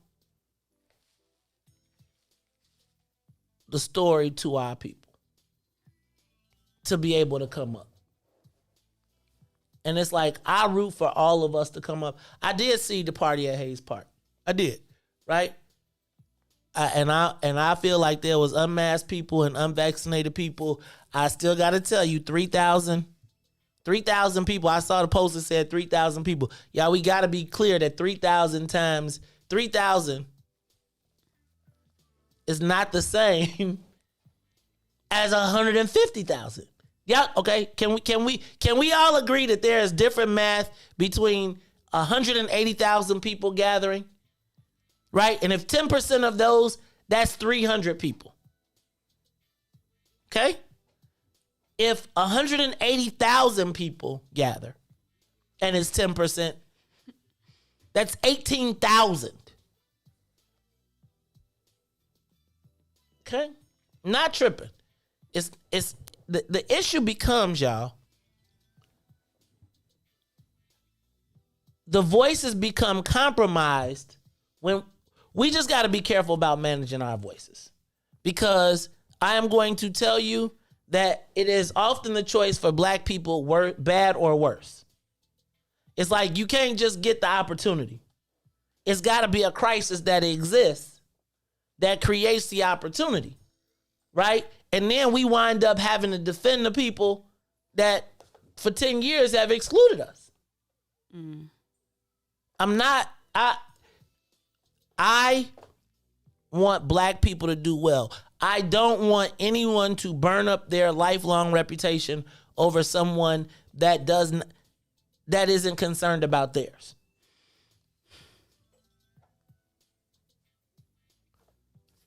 I'm sorry, yo. No, I just think that with the pandemic, that narratives shift, information shifts, data shifts, and it seems like a lot of stuff is not stuff, but the function of some people's jobs nowadays is crisis management, pandemic management. And I think some people signed up for it. Some people didn't sign up for it. But I think that's an important distinction to make as like a umbrella to all of this, that we are in the middle of a pandemic. So a lot of decisions and a lot of rhetoric and a lot of facts that people spew can tomorrow not be facts. And we keep seeing that from the top all the way down. So I think it's just important for people to just be aware and just make the best decisions for themselves. But it's kind of challenging if you feel like your hand is being forced in one direction or the other. So we just kind of in a state of, who do we trust, man? You better bet on yourself. And if you just gotta bet on yourself. But just know that we moving into a place where your data and your health information is gonna be public information. HIPAA finna be over.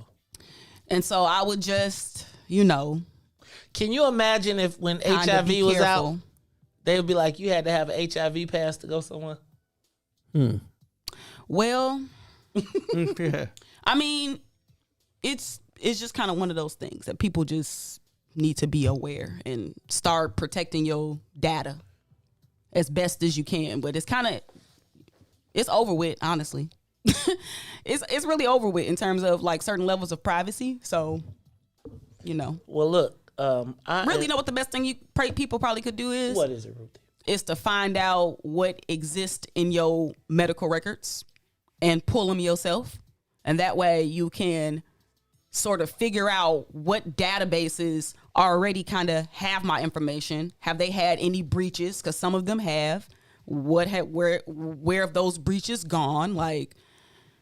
And what we really about to see is an uptick in people paying to keep their data private until those companies that charge you to do that get breached or sell it for profit. We can't win right now. So I would just try to get a hold of your information the best as you can to see what's in it, because people going to be exposing people. So what's in your health data? What's in your health information? And where does that live at? Who has access to it?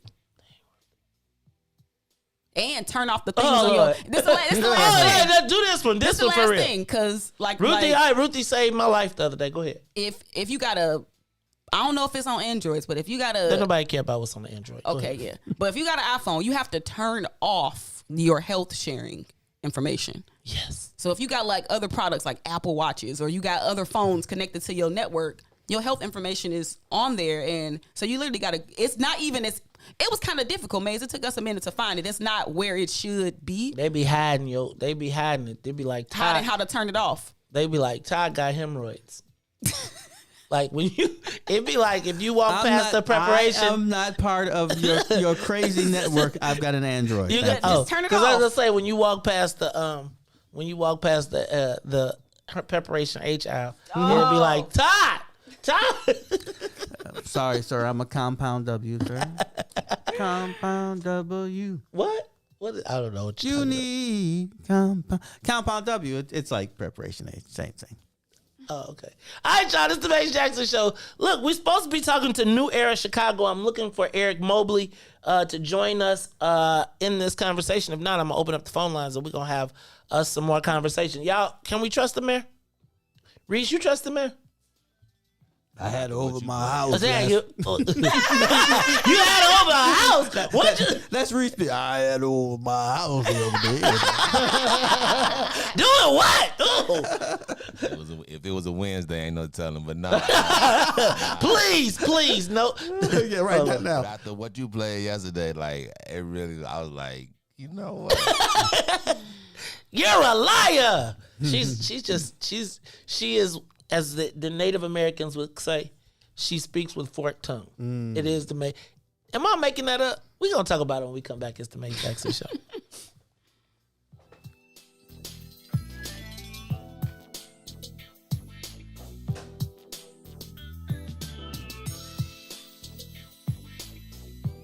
The Maze Jackson Show will be back after this break. WIIFTBP.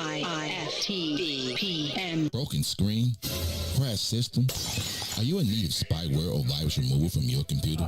Well, contact RPC Computer Repair in South Shore and let us help you with all your computer repair services and print needs. Need office or print production services, copies, scans, fax, or even notary service? Then stop by and support RPC Computer Repair and Print Shop located 1741 East 71st Street in the 71st Street corridor, newly revitalized South Shore areas, and let RPC be your one-stop shop, where we believe RPC is your PC. RPC Computer Repair is also a UPS access point where you can drop off and pick up your important packages. So let RPC be of service to you. Call RPC Computer Monday through Saturday, 8 a.m. through 6 p.m. at 773-966-4457. That's 773-966-4457. Visit RPC at rpccomputeringinc.com for more information. Are you curious to explore the intellectual currents that channel our thoughts and frame our reality? Have you ever meditated for relaxation and accidentally discovered the universe in the process? These matters and many more you may never have even thought of will be yours to explore as you come with me into Muwak Hill's world. Every Monday, Wednesday, and Friday from 11 to 1.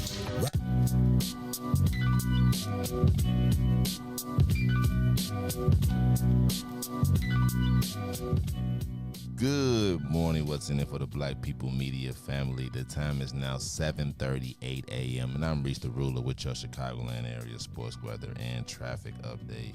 In sports, Simone Biles makes a return as she closes out her 2020 Olympic Games with a bronze medal on the balance beam. While men Team USA took on Spain last night, down 10 early, Kevin Durant scores 29 to help Team USA wins 95-81 and advance to the semifinals. On the traffic, on the Kennedy O'Hare to the Loop, 26 minutes outbound to O'Hare will be 19 on the Eden. Inbound from Deerfield to the Exchange will be 35 minutes. Exchange to Deerfield will be 27. On the Eisenhower, Thorndale to the Loop will be 53. Back out to Thorndale, 40. Stevenson from I-355 to the Dan Ryan, 45. Outbound will be 32. Bishop Ford from I-80 to the Dan Ryan, 44 minutes, 29 minutes back out to I-80. On the Dan Ryan, 22 minutes to the Loop, 18 minutes back out to 95th. DeSable Lakeshore Drive South, 55th to Jackson will be 8. Jackson to 55th will be 7. On the north side of things, Randolph to Bryn Mawr will be 8. Bryn Mawr to Randolph will be 15. Today's weather, it is currently 67 and mostly cloudy. Today, expect a high of 79 and a low of 63. I'm Reese the Ruler. Now, here is some throwback by Steve Huff.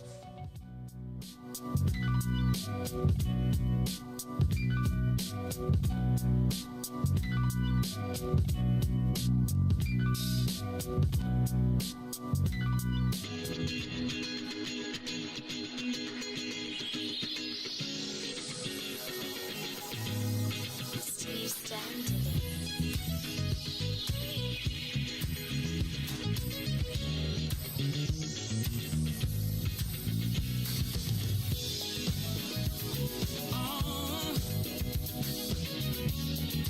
Let's reminisce, yeah. Woo.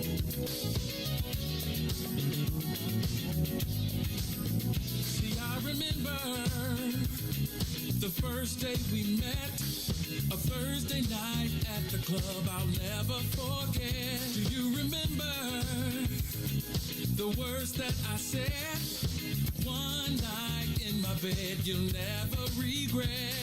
And you, with your pretty brown eyes, I knew, baby, you would change my life. And you opened up my eyes to see I'm excited for our future, but I love our history. Let's throw back to the day that we first met. Let's throw back, I never will forget.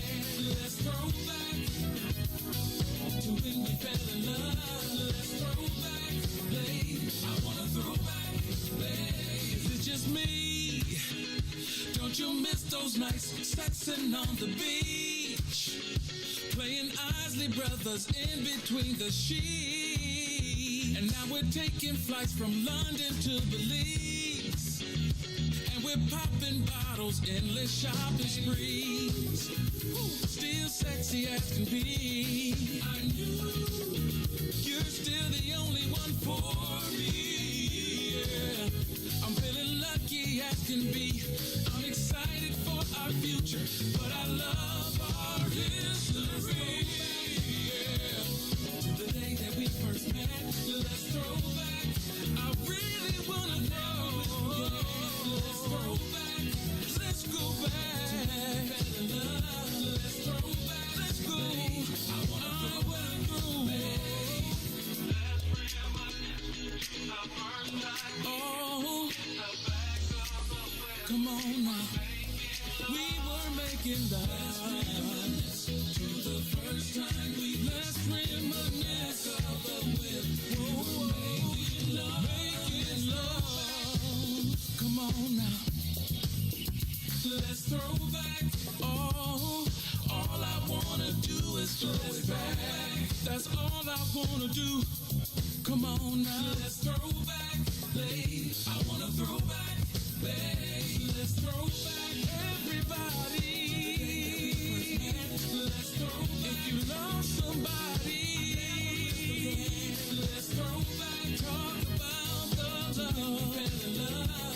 love. You are listening to the Maze Jackson Show. I'm your host, Maze Jackson, talking to Ruthie and Todd. Y'all should really hear these off the record. Off the break conversations. It might be y'all be thinking we was having. You be thinking it's Wednesday or something. Like a behind the scenes special clip that you only show you. See, Reese, you young. We used to do that. So back in the old days, before we had our own studio, like basically all the equipment would be in the studio. And so people we wouldn't be connected to the sound. It would be like they just had to listen to the mic. So how we'd be like, oh, we ain't got the sound, the USB. It would just be a microphone in there, and it would just pick up everything in the room in the whole time. Then we got technologically advanced, but we couldn't figure out how to separate the on air. Because this used to be all the people on the radio would hear, and then if you were watching us on Facebook Live, you would just hear everything else that was happening. So it's some history to this. It's some history, but we'll get you up to speed one day, Reese the Ruler. All right, it's the Maze Jackson Show. I'm your host, Maze Jackson. Todd, Stroger, Ruthie, Moore.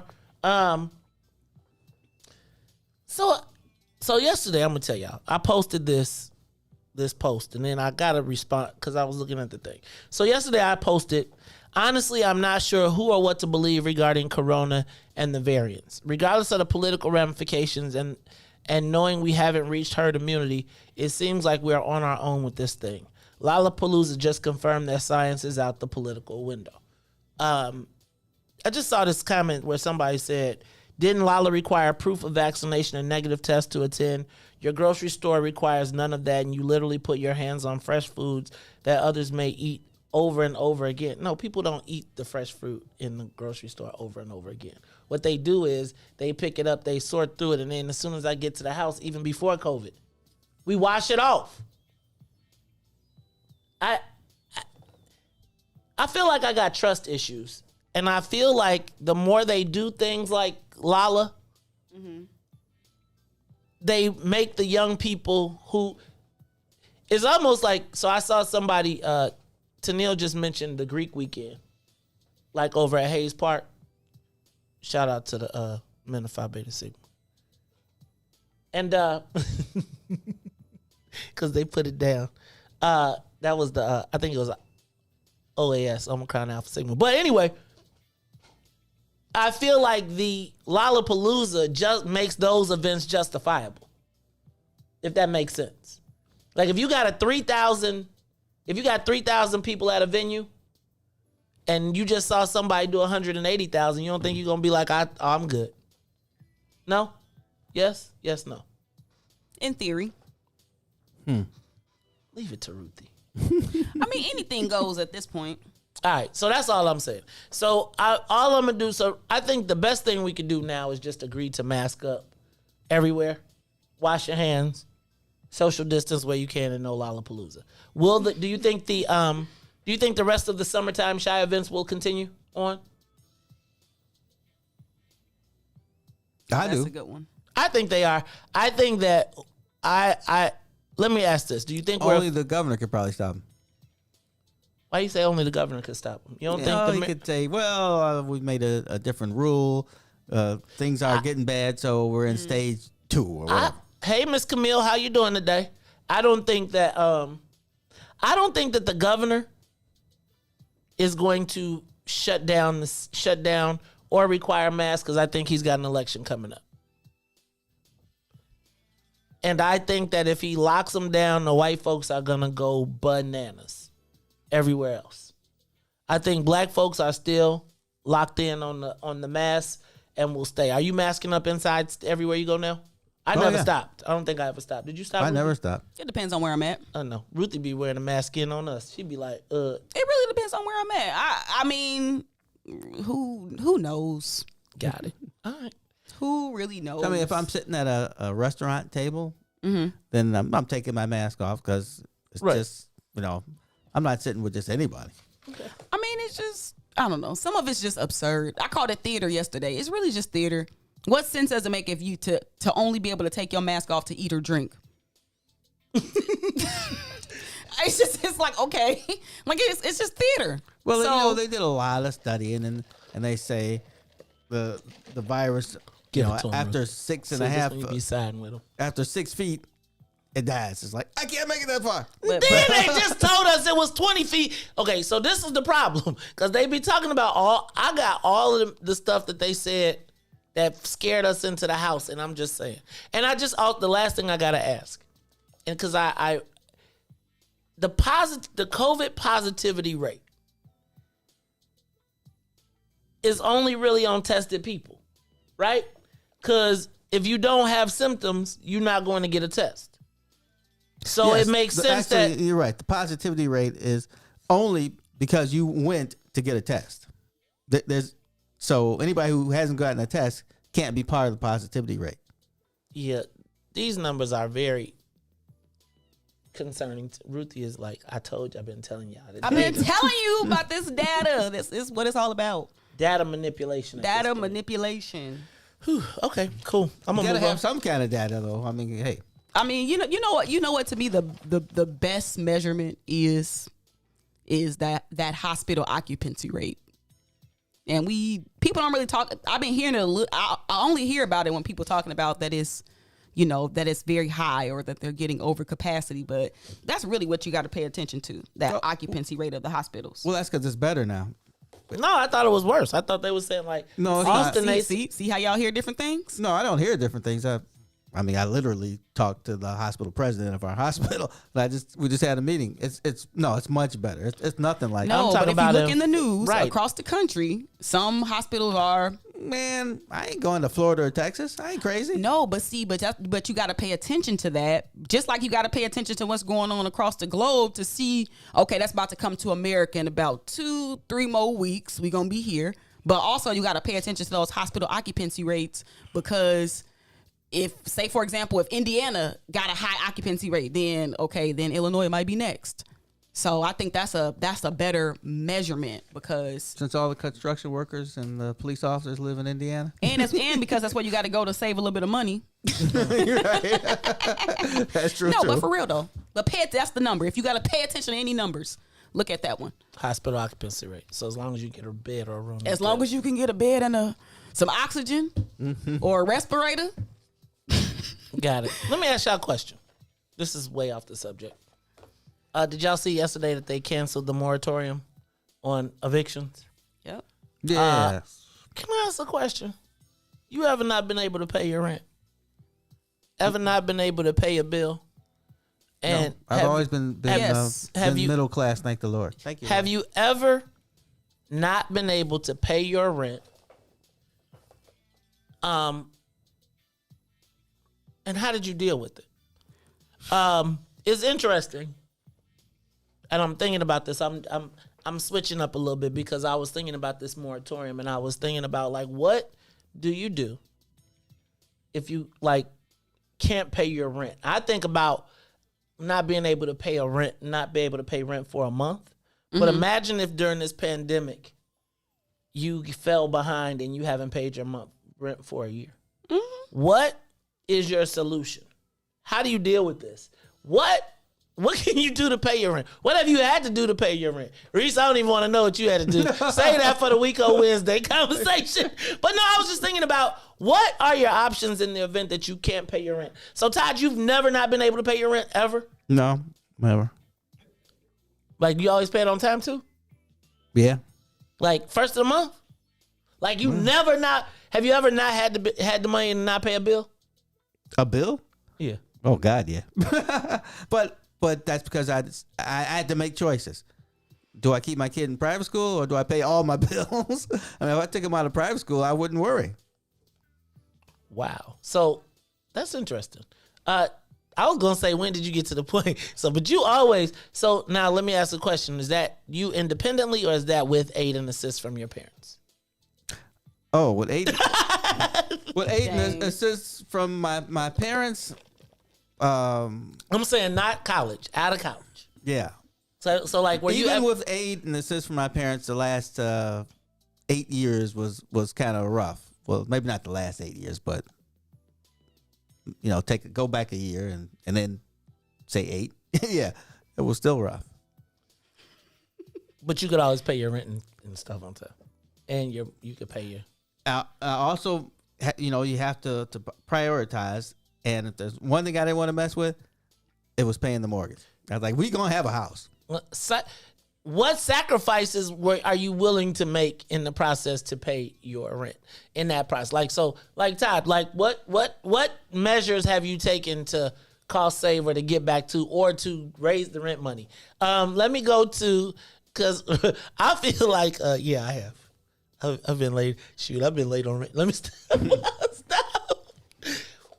Ruthie, have you ever been not able to pay your rent? Yeah.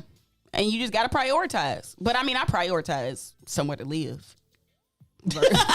you make sacrifices in other areas. Like what areas do you sacrifice in? Probably, I don't know, like maybe not paying a phone bill or like, what's some other bills? That was when you had a home phone, maybe. Now you have to pay that cell phone bill. No, you just start to learn what your grace periods are. And you start to learn that, okay, if I actually I can call and negotiate with these people. So you just learn how to manage. So when you couldn't pay rent, did you talk to the landlord? Like, or did you avoid them until you got it? Or do you be like, and then is there a time when you just be like, you know what, let me just start looking, let me play the numbers and start looking? Have you been in any of those spaces? It's been a long time since I couldn't pay my rent. Like, it's been a minute. You own your crib, you don't pay no rent, no way. I'm saying, so it's been you be like, Asia, where my money? Listen, it's been a minute, but I think that I've always prioritized like somewhere to live. So I would communicate. You just got to communicate. All you got to do is really communicate, for real, for real. That's the name of the game. Like, if people have been communicating throughout this pandemic, then it's like resources available to help. What makes people not communicate? You already know what make people not communicate. What? Just why you got to keep good relations with people. Yeah, I'm with Ruthie. If I wasn't married and just single, I could have done a ton of things. Sleeping on people's floors. None of that stuff really bothers me. Well, now it does, because now that I'm older, my back hurts. But before then, I could do anything. It didn't matter. Okay, I can't wait to hear this one. Reese. You ever not been able to pay your rent? Who pay rent on time? Who does that? Wait, now do you pay a late fee or do you wait right up until the 10th? They just add my late fee already. So do you just calculate your rent? You count the late fee as part of your rent? Late fee already. I pay my rent early. I be like I'm good now. I'm like the 3 months ahead now. But like usually, nah. Like it was always like. But it's my girl really like she real late. Like, it be like sometimes I had a rent and I be like, all right, go pay it. I give it to her on the 1st. And then on the 4th, I be like, what the receipt? Oh, you know what? I forgot to take it on them. That's like that. That's why Reese be parking in the back still. Oh, yeah. Y'all should have seen the day Reese came. Boy, Reese was... the day Reese slept in the car, y'all. Oh, that was something. So, Reese, you have not paid your rent on time. So... the majority of the time, probably not. The majority not. Have you had a good relationship with your landlord? Has anybody ever been kicked out? Have you ever been kicked out? No, I never been kicked out. But you left before they was going. Have you ever? Let me stop. I'll let you. No, finish. I paid it. Like it was never like crazy, like where either you pay it or you get out type stuff. It was just like I just do on the first and the third. I pay it like at the latest, like on the 7th or something. Oh, what's the latest? But I have had one time I lived with my sister. True story, and we was splitting rent. It was her and her guy. I got a knock on the door from the sheriff, and he handed me the thing. I'm like, what's this? I got a 10-day eviction notice. I'm like, that is false. I pay my rent. I had owed them like $8,000. Uh-oh. So I go to my sister. She said, oh, yeah, we ain't paid rent in 4 months. Oh, yeah. I go outside to get something to eat. Right hand to God, she moved out. Oh, man. Your sister? Her and that guy moved out. Wow. Is she still your sister? Yeah, right. We healing. He said, we healing? That might be a classic moment. Dang. All right, so I'm going to tell y'all. One time I didn't pay my rent in college, and I lived with a whole bunch of people. And so it's like, when a whole bunch of people pay their rent, right? Yours can be kind of not seen, right? Because if it's a big number, everybody piles theirs in. And, the landlord be like, okay, you just, click, Then one day, I remember the landlord came and said, it's been about a year and a half, and we've been missing this. A year and a half?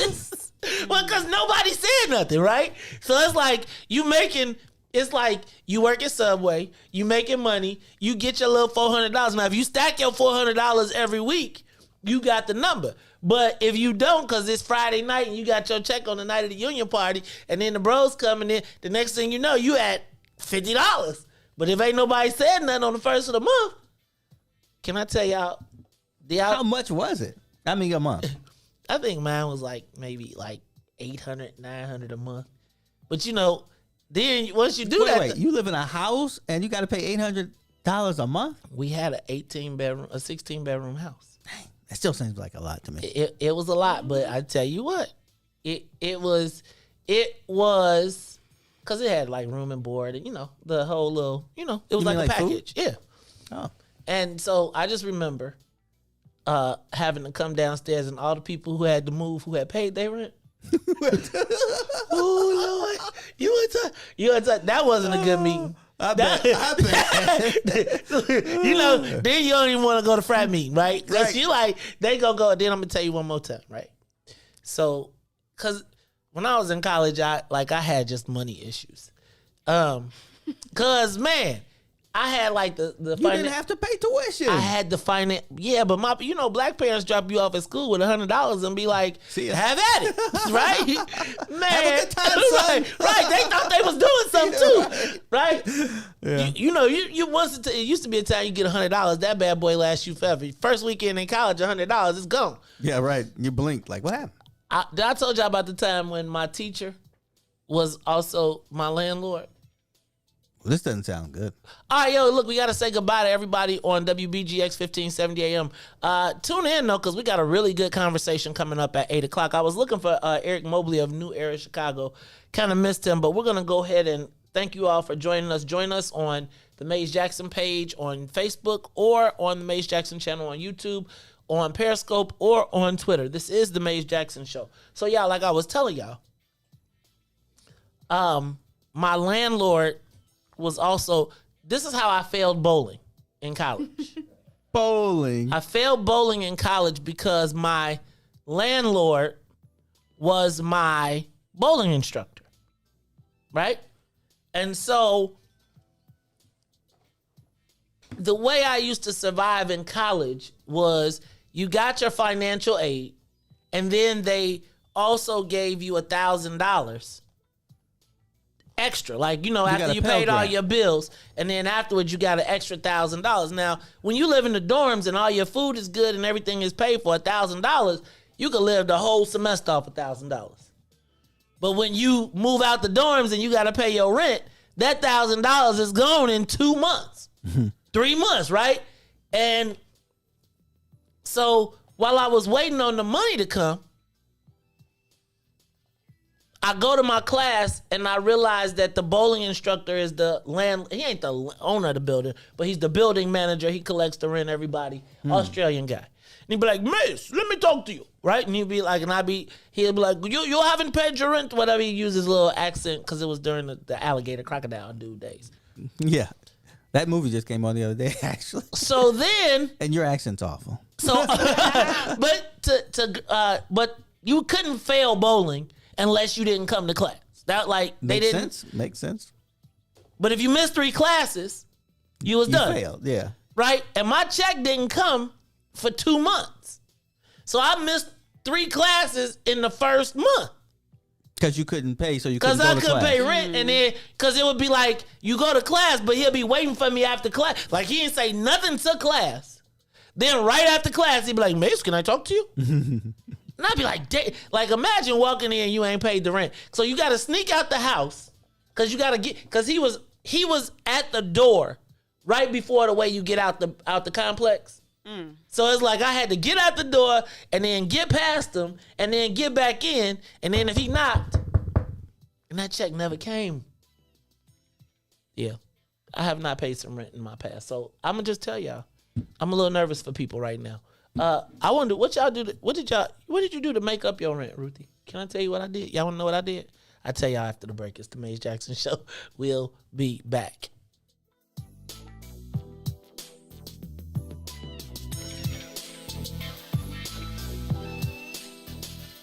The Maze Jackson Show will be back after this break. WIIFTBP.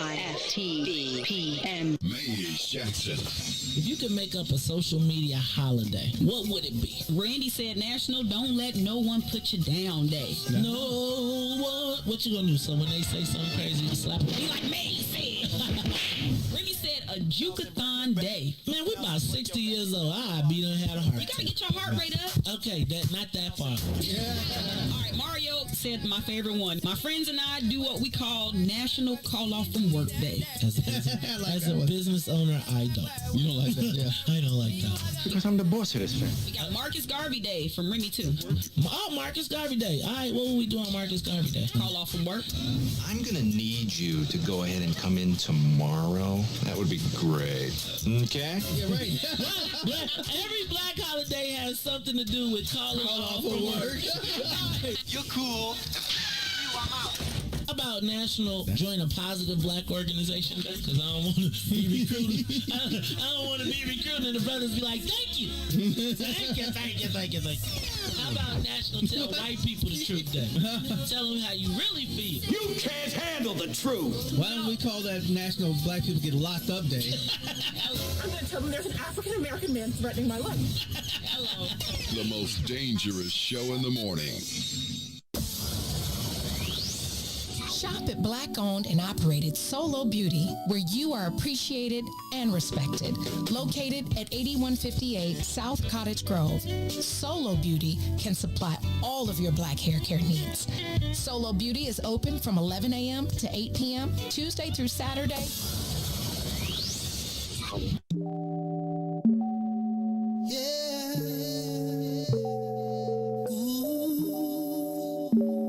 I miss your kiss.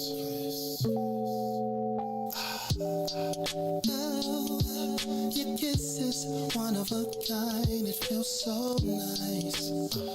Girl, you do it right. I miss. Oh, girl, you don't go too fast. You take your time. Just how I miss. Hey. You kiss it, then I'm drifting off your love. Keeps me floating, girl. I miss. And ooh, it feels so good. I wanna come down. Girl, I'm missing that love. Come on. Ooh, babe, I'm missing all those kisses. Baby, bring those lips to me. Oh, babe, I'm missing all those kisses. Baby, bring those lips to me. Come on. When you're not around, girl, I'm tweaking. I swear I be hearing things.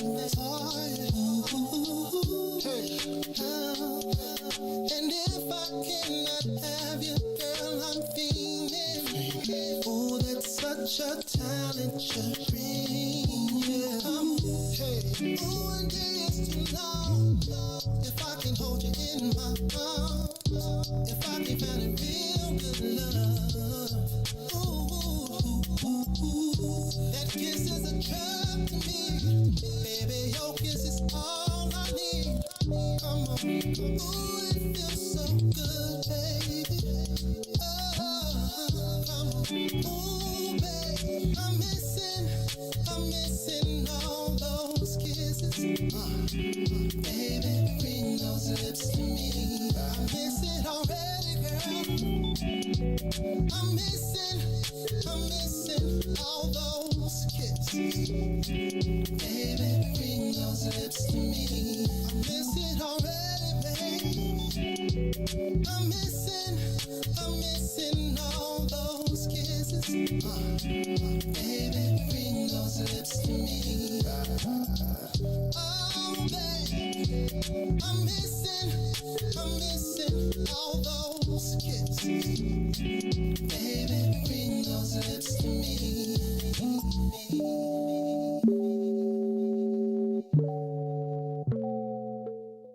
And now, traffic and weather. Good morning. What's in it for the Black People Media family? The time is now 8:08 a.m. and I'm Reese the Ruler with your Chicagoland area sports weather and traffic update. In sports, Simone Biles made her return and closes out her 2020 Olympics with a bronze medal on the balance beam.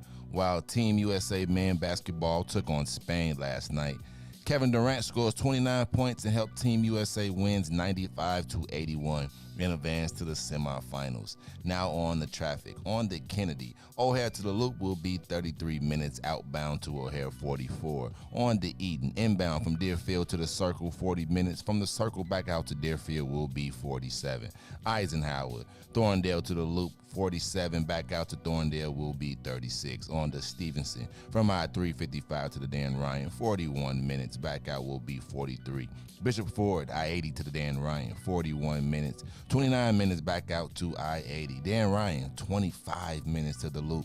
15 minutes just to 95th, though. DuSable Lakeshore Drive on the south end is 55th to Jackson is 9.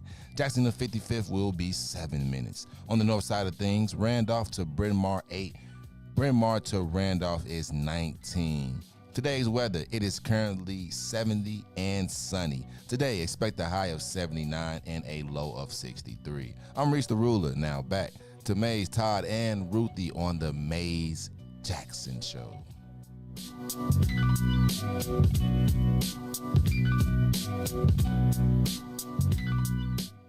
Back to the Maze Jackson Show. You are listening to the most dangerous show in the morning. This is What's in It for the Black People Radio. Maze Jackson. Maze Jackson, the most vociferous advocate for black people in the world.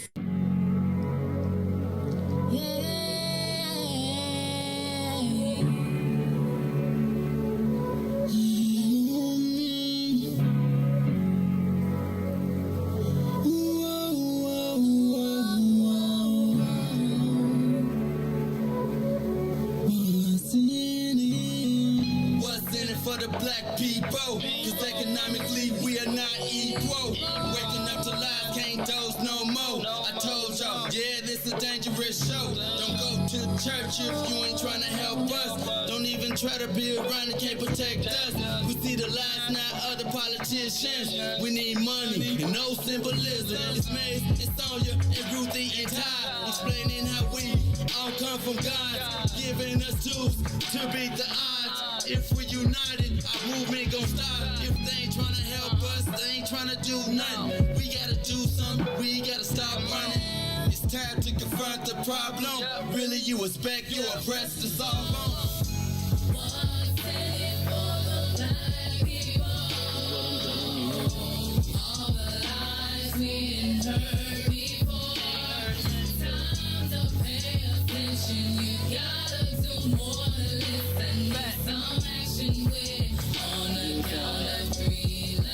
Wake up, Chicago! Wake up, world. This Maze is the went Maze off the rails, Jackson. and then Ruthie's like, "Oh my god." No, I'm just telling you. The Maze Jackson Show, Maze Jackson, Ruthie Moore, Todd Stroger, and DJ Reese the Ruler. I'm just telling y'all, these conversations, this last breaks, have been pretty epic. I must tell you, if I do say so myself, we're learning so much about so many people. It's such a quick rate. I was expecting to talk to Eric Mobley today of New Era Chicago. I guess we must have got our wires crossed, so I'll be moving. Why don't we talk to that guy who called you earlier during the show? Oh, Doug. Maybe he had something to say. No, he didn't. He's like, my bad. Okay. Like, hey, y'all be... Y'all, first of all, y'all know if y'all call me during the middle of the show, I'm really thinking something major is happening. Right. Now like, you want to call back. I want to be like, what happened? Is it... They gave all the cannabis license to the black people? Hey, Todd, Ruthie, DJ, are you all watching the 6-hour Obama documentary that starts tonight on HBO? Not me. I ain't gonna. I'll watch it later. No, I'm just saying I got plans tonight. What you got? What's your plans? I'm going bike riding. Oh, cool. Oh, now you got Maze hurt. No, you hurt no, Maze's feelings because he's no. like, you don't ever invite me bike riding. But maybe it's a date and she doesn't need a third wheel. Oh God, she already got 2 wheels. She got 4 wheels. If they got 4 wheels, okay, I'm gonna let it be. It's all right. It's okay.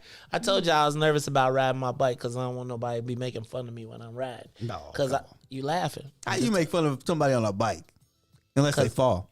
Man, Charlie, I'm just telling you, I'm nervous.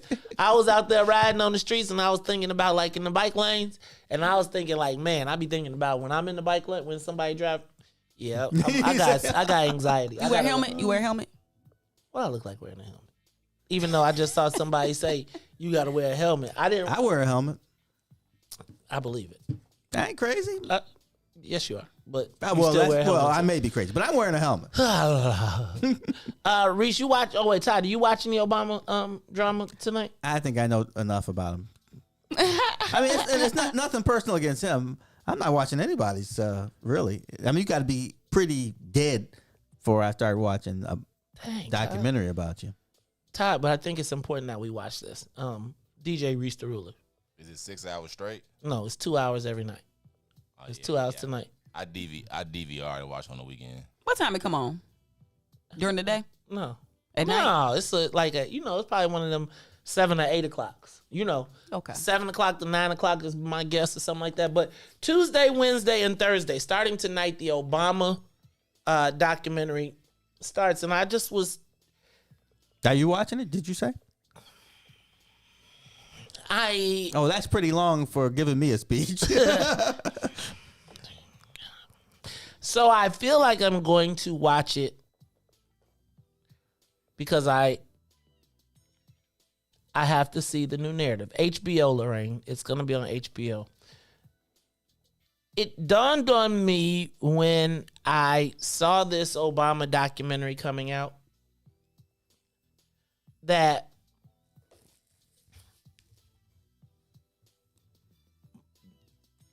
there really is a new Chicago.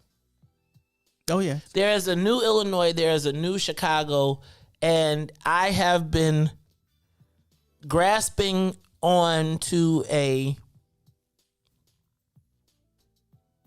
dinosaur. I think tonight officially becomes the day that Illinois and Chicago, particularly in Illinois politics, transfer from the lens of being viewed through the lens of the Daily Washington Daily era. And I link those all together, the Daily Washington Daily era, because they were all interconnected and integral to the definition of Chicago as we know it. The machine, the transfer of the machine, the rebuilding of the machine, and the demise of the black place. Reese, what am I hearing underneath this? It's like, is anybody else hearing it? I don't hear it. You heard? Yeah, I think it's coming from in there. Okay. I think you're just listening to it out loud. Oh, okay. You got to turn the volume down on your things because I can hear them. Anyway, so I'm going to talk about this from the standpoint, I'm not really tripping on Obama today. This isn't an Obama bash or whatever. What it is the recognition that the eyesight or the perspective or the view through which I saw or came up in Illinois politics is no longer the reality, and that the next generation of politicians, political operatives, that whole realm is the outgrowth not of the Chicago that I knew, but the outgrowth of the Chicago post-Obama. I think... Okay, I do hear that. I mean, it's like loud. Do you got the sound on it now? Is this, I wonder, is it on this one? Because it is like super loud. It's gone. It's gone because... Okay, so maybe it's me. So I'm going to say, Todd, every time we've talked, and when we talk about Chicago politics, I have always viewed it through the eyes of, and I think I came into it at the end of the Roman Empire, right? Where it was like all of the gladiators of the past were still living, roaming, moving around the space, but they no longer had they were past warriors. And so now I think when we watch tonight, and I think what you're seeing happen today is the transfer of Chicago away from the era of the machine politician to Chicago becoming the birthplace of the liberal, white, because it's always white. Well, but it's just different white folks. But it's the blend, right? To me, President Obama will redefine the lens through which Chicago is viewed. I get that. I no longer believe that we are viewed as the, middle class, working machine politician type of place.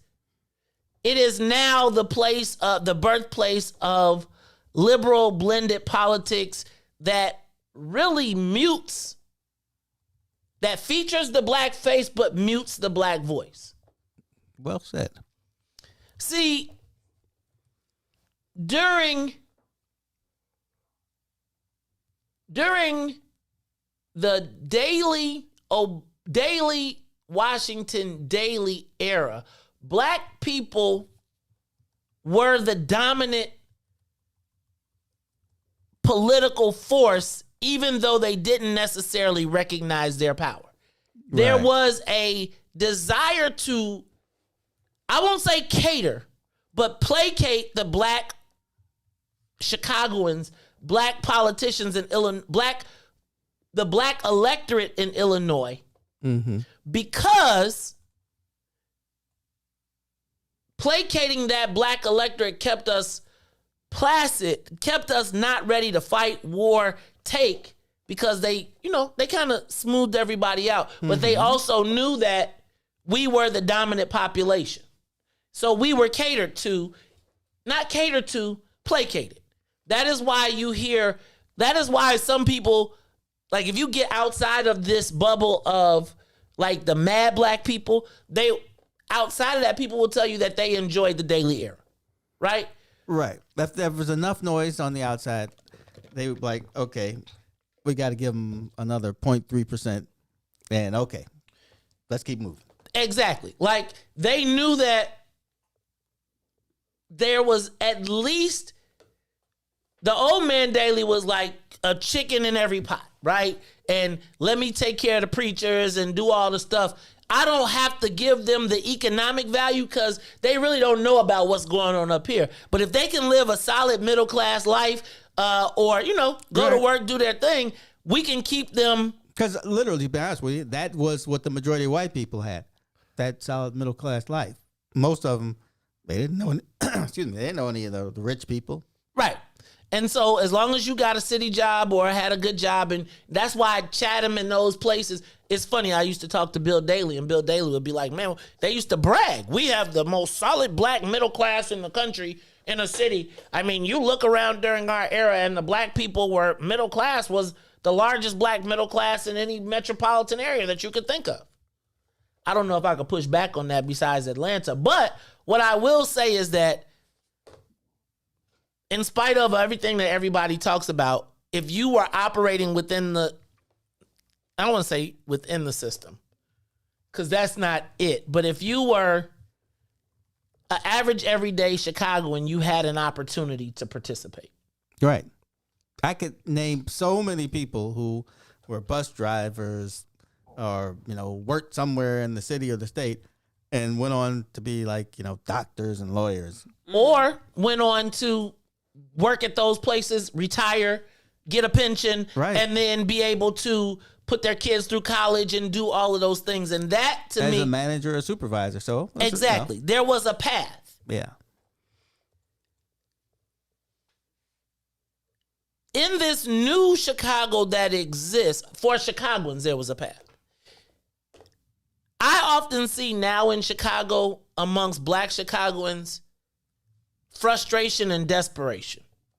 Whereas people from outside of the city see it as an opportunity of land of it's like the land of milk and honey. Where they look at Chicago and say, man, I can go there, pitch my tent, and go. It's like almost like a mini New York for some people. Oh, yeah. Right? Where people can come to Chicago if you're not from here. And you think about this right now. We're the New York of the Midwest, in a way. And I would say, think about Rahm and courting us as a global city. Yeah. And really that whole rebranding. And now even as we talk about Lollapalooza, Salim talked about the international credibility that Lollapalooza brings to the country, right? All of those things, the company's relocating here. But now at this point when Chicago is on the rise, it is on the rise without really the native black Chicagoans. Right. The rise is now no longer, the concern is no longer black Chicagoans as the priority. The concern is now there is a new, it's almost like we peaked at opposite times. So our political power in name is peaking as our political positions in power are peaking at a time that we're on the downslide population-wise and we're on the downslide participation-wise. So it's like we got all of these black top-heavy politicians that we fought for that now we're not in a position to reap the benefit. And now you add the Obama era, which then says where the old people, we were fighting for them to get to the top as blacks under the old power dynamic. And now they're there, but they're operating in the Obama universe of everybody being included. So we all fought for them the same way we fought for Obama to get to the top, only for them to then get to the top and be like, I don't see no color. Right, we're people of color. And so now where we've missed in Chicago is now we have the names and titles, but the people with the names and titles don't have the spirit of the people who put them there. Right. They are now saying that the way you win is not to be down with black folks in a black area, it's to court all of these other groups and build this coalition. Because quite frankly, There isn't any power in the black political apparatus that we sort of believed in. So now I'm mad at all these politicians that have come up, these young people that are of the Obama ilk, because they like, man, I got a relationship with the gay community. I got a relationship with the labor. I got a relationship. So now their sole focus is no longer the upliftment of black folks, even though black folks are electing them with the mentality of the soul upliftment, which is why once they get to the top, the first thing they're doing is looking to figure out how they can be inclusive to the LGBT community and how they can be friends to the immigrant community, the undocumented community. And I think we are tonight going to see in this documentary the way that the world changed. Like, I feel like President Obama opened up the floodgates for people outside, and I'm going to say opened up the floodgates, but he opened up an era that basically killed our past. If you think about it, President Obama was very much against the old political system, right? He completely went around the Strogers and all of the, because again, we looked at those as the people that were the old politicians remind me of Eugene Sawyer in the Eugene Sawyer and Tim Evans kind of battle, where we all loved the whole idea of this light-skinned, well-spoken, well-dressed, make us feel good type of person. Independent, not tied to those people. But the reality is his tie was to the white folks that put him in place. So at the end, while we got what we asked for, it's like it turned out to be the poison pill, because all of the Negroes that he went around that when we wasn't with, right? Let's just go to the John Strogers and the people like that. Because they understood the game as, I need to feed these black people.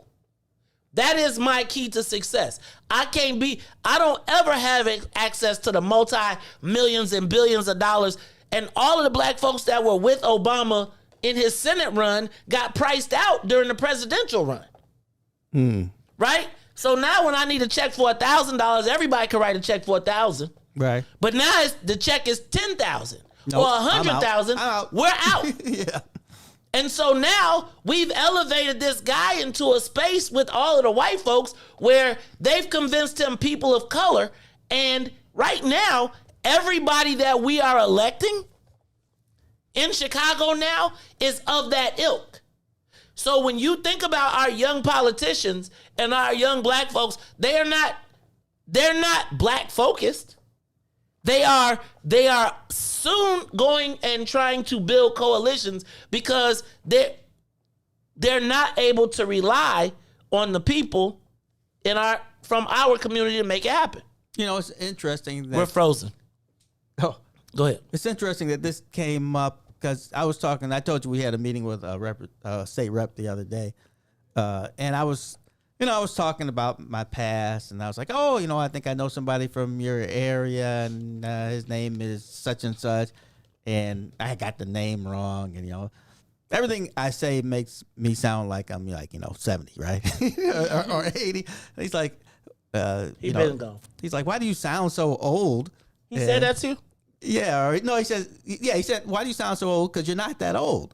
And I'm like, but I feel old because in political years, when I'm 7, my dad's elected, and I've been going to the county. I went to the county from the age of 7 all the way till the age of 48, something like that. Met a ton of people in my life. Even if you meet somebody once or just once a year, man, that adds up. So I've met all these people. I can't remember half of their names, but like you're saying, Maze. So at the village, I made a outlook group, and I call it the Wild Bunch. And it's not really accurate because I'm really the only member of the Wild Bunch. So the Wild Bunch, you probably haven't seen it because it's a Western and young people don't watch Westerns. But it was a Western about how the West was changing. I seen Wild Wild West. No, that's different. This is Sam Peckinpah's Wild Bunch. So I was like, at the time I saw it, I was probably like 6 or 7, but it stayed with me forever. It's the West is changing. The old cowboys have their own kind of code. Even though these guys are outlaws, they still have some kind of rules within the group. But the cowboy is out. And that's how I feel. I feel like I'm part of the old group that, like Mays was saying, it was important to get people jobs, even contracts, but to make sure that they could feed their families, send their kids to school and stuff like that. That was kind of like your mission. Mm-hmm. Why else are you there if you're not going to be able to help people advance and help their families and keep the black thing going? And the black thing. Well, but it is like they're used. Black thing. Yeah. I mean, I think that there was a sense of pride in the fact that we were making ways and feeding our people. Right. Now there is a sense of, yeah, we got this great policy. This policy sounds super great. You could choke out all your people in the meantime. But boy, we got the assistance of the white liberals. This is an agreeable bill that sounds palatable to everybody, but nowhere in it are we included in the mindset because we're supposed to do better off of the greater good as compared to them saying, right, you will do better if we give you greater good. Right? Black folks think of us and say, I had a really interesting point the other day. I was talking to someone and they were like, they always trying to give away a contract to do this job that we know how to do. And I'm kind of like, because they are trying to feed their people. Yeah. Right? Like, this ain't my money. So if I can make my community, my people better, then I'm with that. Right? And we see it like in the Obama era, right? We teach ourselves that, well, that's wasteful, that's blah, blah, blah. And in the meantime, they say, well, we got good policy, but they getting rich at the same time. Mm-hmm. Look, y'all, it's the Mays Jackson Show. We're going to talk about it because I really believe that the world has changed on us. I got to go to Robbins. I need to give him a full day today. You better give him a full day every day. It's the Mays Jackson Show. We'll be back without Todd when we come back.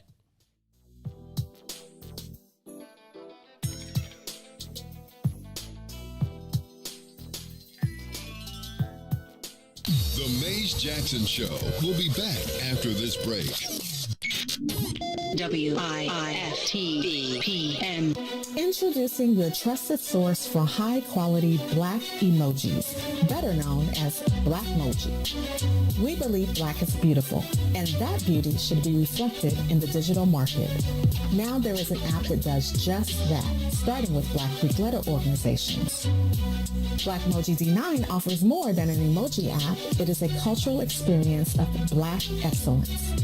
Download the app in the Apple or Google Play Store to access a specially curated catalog of emojis representing the Divine Nine. Use the emojis to celebrate Black Week events, acknowledge current events, support social causes, and learn about esteemed Black Week members who blaze the trail of Black history. A portion of every subscription goes toward a scholarship fund specifically for members of Black Greek letter organizations to help keep the legacy alive. Download the Blackmoji app today. WIIFTBP. And now, traffic and weather. Good morning. What's in it for the Black People Media family? The time is now 8:35 a.m. and I'm Reese the Ruler with your last Chicagoland sports weather and traffic update. In sports, the great Simone Biles made her return and she closes out her 2020 Olympics with a bronze medal on the balance beam. Team USA men basketball took on Spain last night. Down 10 early, Kevin Durant scores 29 points and helped Team USA come back and win 95-81 and advance to the semifinals. Now on the traffic, on the Kennedy, O'Hare to the Loop will be 43 minutes. Outbound to O'Hare, 51. On the Eaton, inbound from Deerfield to the Exchange, 52 minutes. Exchange to Deerfield, 49. Eisenhower, Thorndale to the Loop, 47. back out to Thorndale 33. On the Stevenson I-355 to the Dan Ryan, 41 minutes. Outbound 38. On the Bishop Ford from I-80 to the Dan Ryan, 41 minutes. 29 minutes back out to I-80. Dan Ryan, 23 minutes now to the Loop. Still 15 minutes to 95th. DuSable Lakeshore Drive. On the south end, it's 55th to Jackson in 7 minutes. Jackson to 55th is also the same thing, 7. On the north side, Randolph to Bryn Mawr will be 8, but Bryn Mawr to Randolph is a 20-minute drive. Today's weather is 72 and sunny now. Today will be a high of 79 and a low of 63. I'm Reese the Ruler. Now here's some Slick J. Adams with Addicted.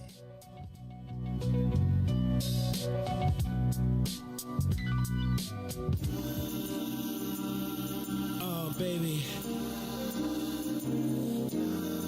I mean, I know that you're here with me and everything, but since you just left a few hours ago, I've just been going crazy. And I done come to realize one thing.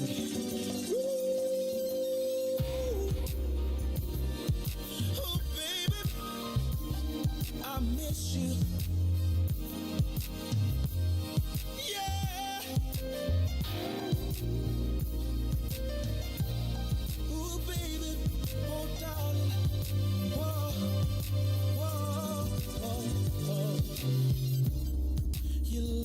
Must be some kind of drug, baby, 'cause it just keeps on calling me, and I just need a hit of your love. It's got me shaking and feeling for your touch. Baby, of you I can't get enough. It feels like I done OD'd on you, babe. I'm addicted for you. Can't stop loving 'cause I can't get enough of you, babe. 'Cause I'm so addicted to you. This must be love. 'Cause I can't get enough of your loving. I'm so addicted. You are tuned in to the Maze Jackson Show. I'm your host, Maze Jackson. Got my co-host, Ruthie Moore. Todd dipped out. He dipped out on us, Ruthie. That's why next week, you know what? Next time he come in here, he's sitting over there. You switch over there tomorrow. Just move out. We gonna move his stuff. He gonna come in. He gonna be like, you ever came somewhere and somebody moved your stuff? Yes. And how did you react? I don't like people touching my stuff. Ruthie, that's me too. Can I tell you something? This is probably outside of your era, but you know, I'm the type of dude that if I bought a newspaper, I would buy 2. Okay, just so don't touch mine. Don't touch mine. Don't turn the page. It's like I'm giving it back to you. Like I want my stuff fresh cracked. I want to crack it myself. Don't tell me that your fold. I want to put the first fold in my paper if I pay for it. I ain't that serious. And if you ask, I'll probably let you use it. I'd be like, that's what I bought the extra one for. Don't touch mine. Yeah. It's certain stuff I don't like people. Yeah. Don't touch my hair. Don't touch your hair? No, you can ask. And then what'd you say? Depends on who you is. Who you let touch? It depends on who asks. Who we like? Like, hi, Ruthie. Mostly young people. Ruthie. Did I tell you about the time I went to the grocery store and the white lady, the little kid was chasing me around trying to find, Mommy, I don't see it. And she's like, come here. And then it was like, the kid thought I had a tail. Oh. Because you was black? Uh-huh. Mommy, I don't see his tail. I was like, your mama. Oh, wow. I said, your mama. You know, I give it to a little racist white kid, too. You better get your little racist kid away from me, because I will. Mom! You be like, my cousin will get you. All right, hey, Ruthie. I'm going to tell you, this last couple of weeks, I really recognize that I have to start to view the world from a different perspective. I do think that I am looking at the world through an old set of lenses, and things have completely changed. I think the Obama generation is here now. I think that the way that I have thought of politics, being from Illinois, is really not the reality. And I keep getting mad, not mad, but I keep saying, how do these people keep getting these spots? Because, Ruthie, you know what they have done? They have escaped the chains of their mind. They have escaped the chains of the past, hoping that the political landscape and the political gods will come and save you. That nobody is anymore trying to follow the path through, I'm going to be a loyal soldier and I'm going to do all the things and they be like, yo, I could circulate petitions and I can get out here and I can knock and I can use these platforms and get my media out. My concern, though, is that as this happens,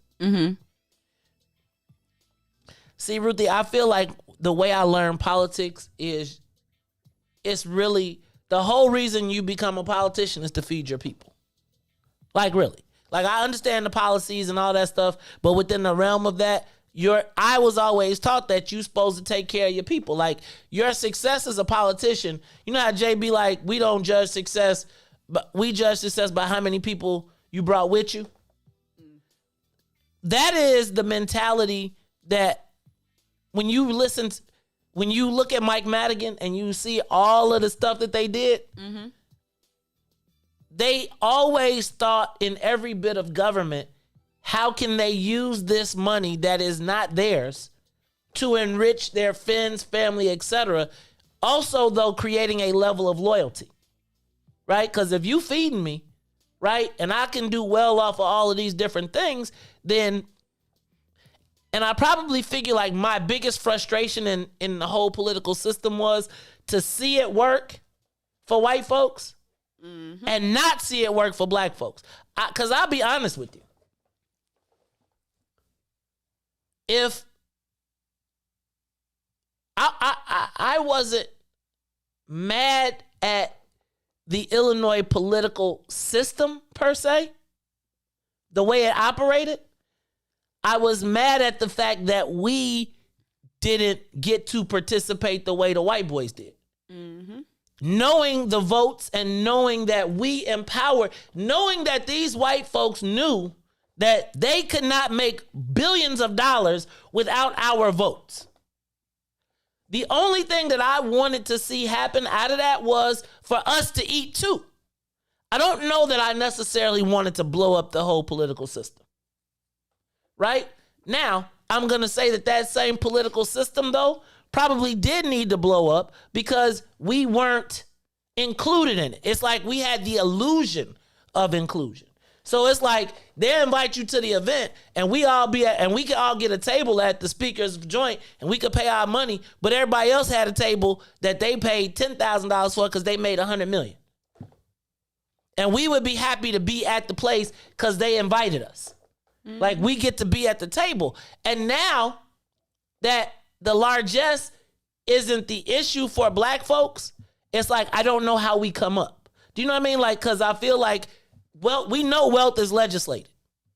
And wealth will continue to be legislated. But the more black elected officials start to put themselves as Obamas, as compared to Bill Dawson's, as compared to Harold Washington's, as more Obama becomes the model, the less inclusion black folks will have, even though we may get the titles. We may become policy experts, but nowhere in it does it equate to us participating at the level where he's at, right? And the thing that makes me, it's funny.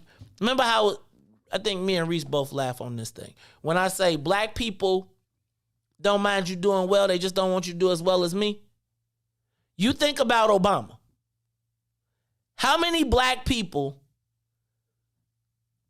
besides being cool, sexy, rap, hip-hop stars, became billionaires or multimillionaires so that they can participate at the level that all these people going to be at Obama's joint? Because let me tell you how it works when you go to these joints. All the black people, all the white people want to see the black people. You know why? Why? Because we got the Jay-Z's and the celebrity and all the cool stuff. Meanwhile, Jay-Z and them all trying to meet the white people because all the white people are the corporate CEOs of multi-billion-dollar companies. So our sexy, cool people who are already kind of rich and, the flash in the pan. But you got to ask yourself, coming out of the Obama era and entering into this new space where we look the part, we dress the part, but we speak the King's English, but we don't necessarily have the best interests of our people. When I watched Michelle Obama's Becoming, can I tell you, I was watching that bad boy, and she, Ruthie, can I tell you, she almost got me? You know when she lost me, though? When? Remember when President Obama sang Amazing Grace? Mm-hmm. That was the day that they buried the Charleston Nine. And she said that she almost forgot about the Charleston 9 burial because it was also the same day that they passed the legalization of gay marriage. And it was the epitome of our experience with the new era of black politician that's modeled after Obama, which is we celebrate, even as think about this, the same day that they buried the Charleston Nine, Dylann Roof walked into a church, shot and murdered 9 praying black people. They're having the funeral. President Obama breaks out Amazing Grace. He's on the plane back home that night, and they forgot about that pain and suffering because they were so excited that they had to run outside and be a part of the fireworks and the liberation of the ability for the gay community to be married. And to me, that encapsulated where we are right now. We had 9 people buried, murdered, dead by a white supremacist, even as the highest and the most visible black person sang Amazing Grace. And they forgot all about that within 6 hours because they were more excited about the growth of the ability of the LGBT community to be married. That, to me, is where we sit right now in this space politically. You making faces at me. What did I do? No, I mean, it's just symbolism. That's why Obama was able to sing that, and some people, it soothed some people while it enraged other people. And depending on how you responded to Obama singing, probably could say a lot about your, like, currently, like, where you are in terms of your, if you sleep or if you woke, in the sense that I hate to use that such a cliche, thing, but the first president that I got to vote for was Obama. So that was like a huge deal to me to be able to see, a black person become president. I remember being in D.C. and it was like, my president is black. Yeah. My president, man, I got off the plane. I was feeling away. I mean, so it kind of gave us renewed hope, change, all of the words, because we've been disenfranchised for so long. And so he was able to ride that wave in the same way Lori Lightfoot was able to ride that wave of discontent in. And a big part of that discontent is the way that the system was set up. And I think that the system was set up and we were still losing. So when I was, on my whole burn it down kick, that is the dismantling of that system that ain't been effectively serving us anyway. So it's like, well, what's the alternative? And so sometimes the alternative might be worse than what you originally had, but hey, that's the way it goes when we don't have the political infrastructure to be able to build up in that power vacuum. Oftentimes people make stuff off of our struggle.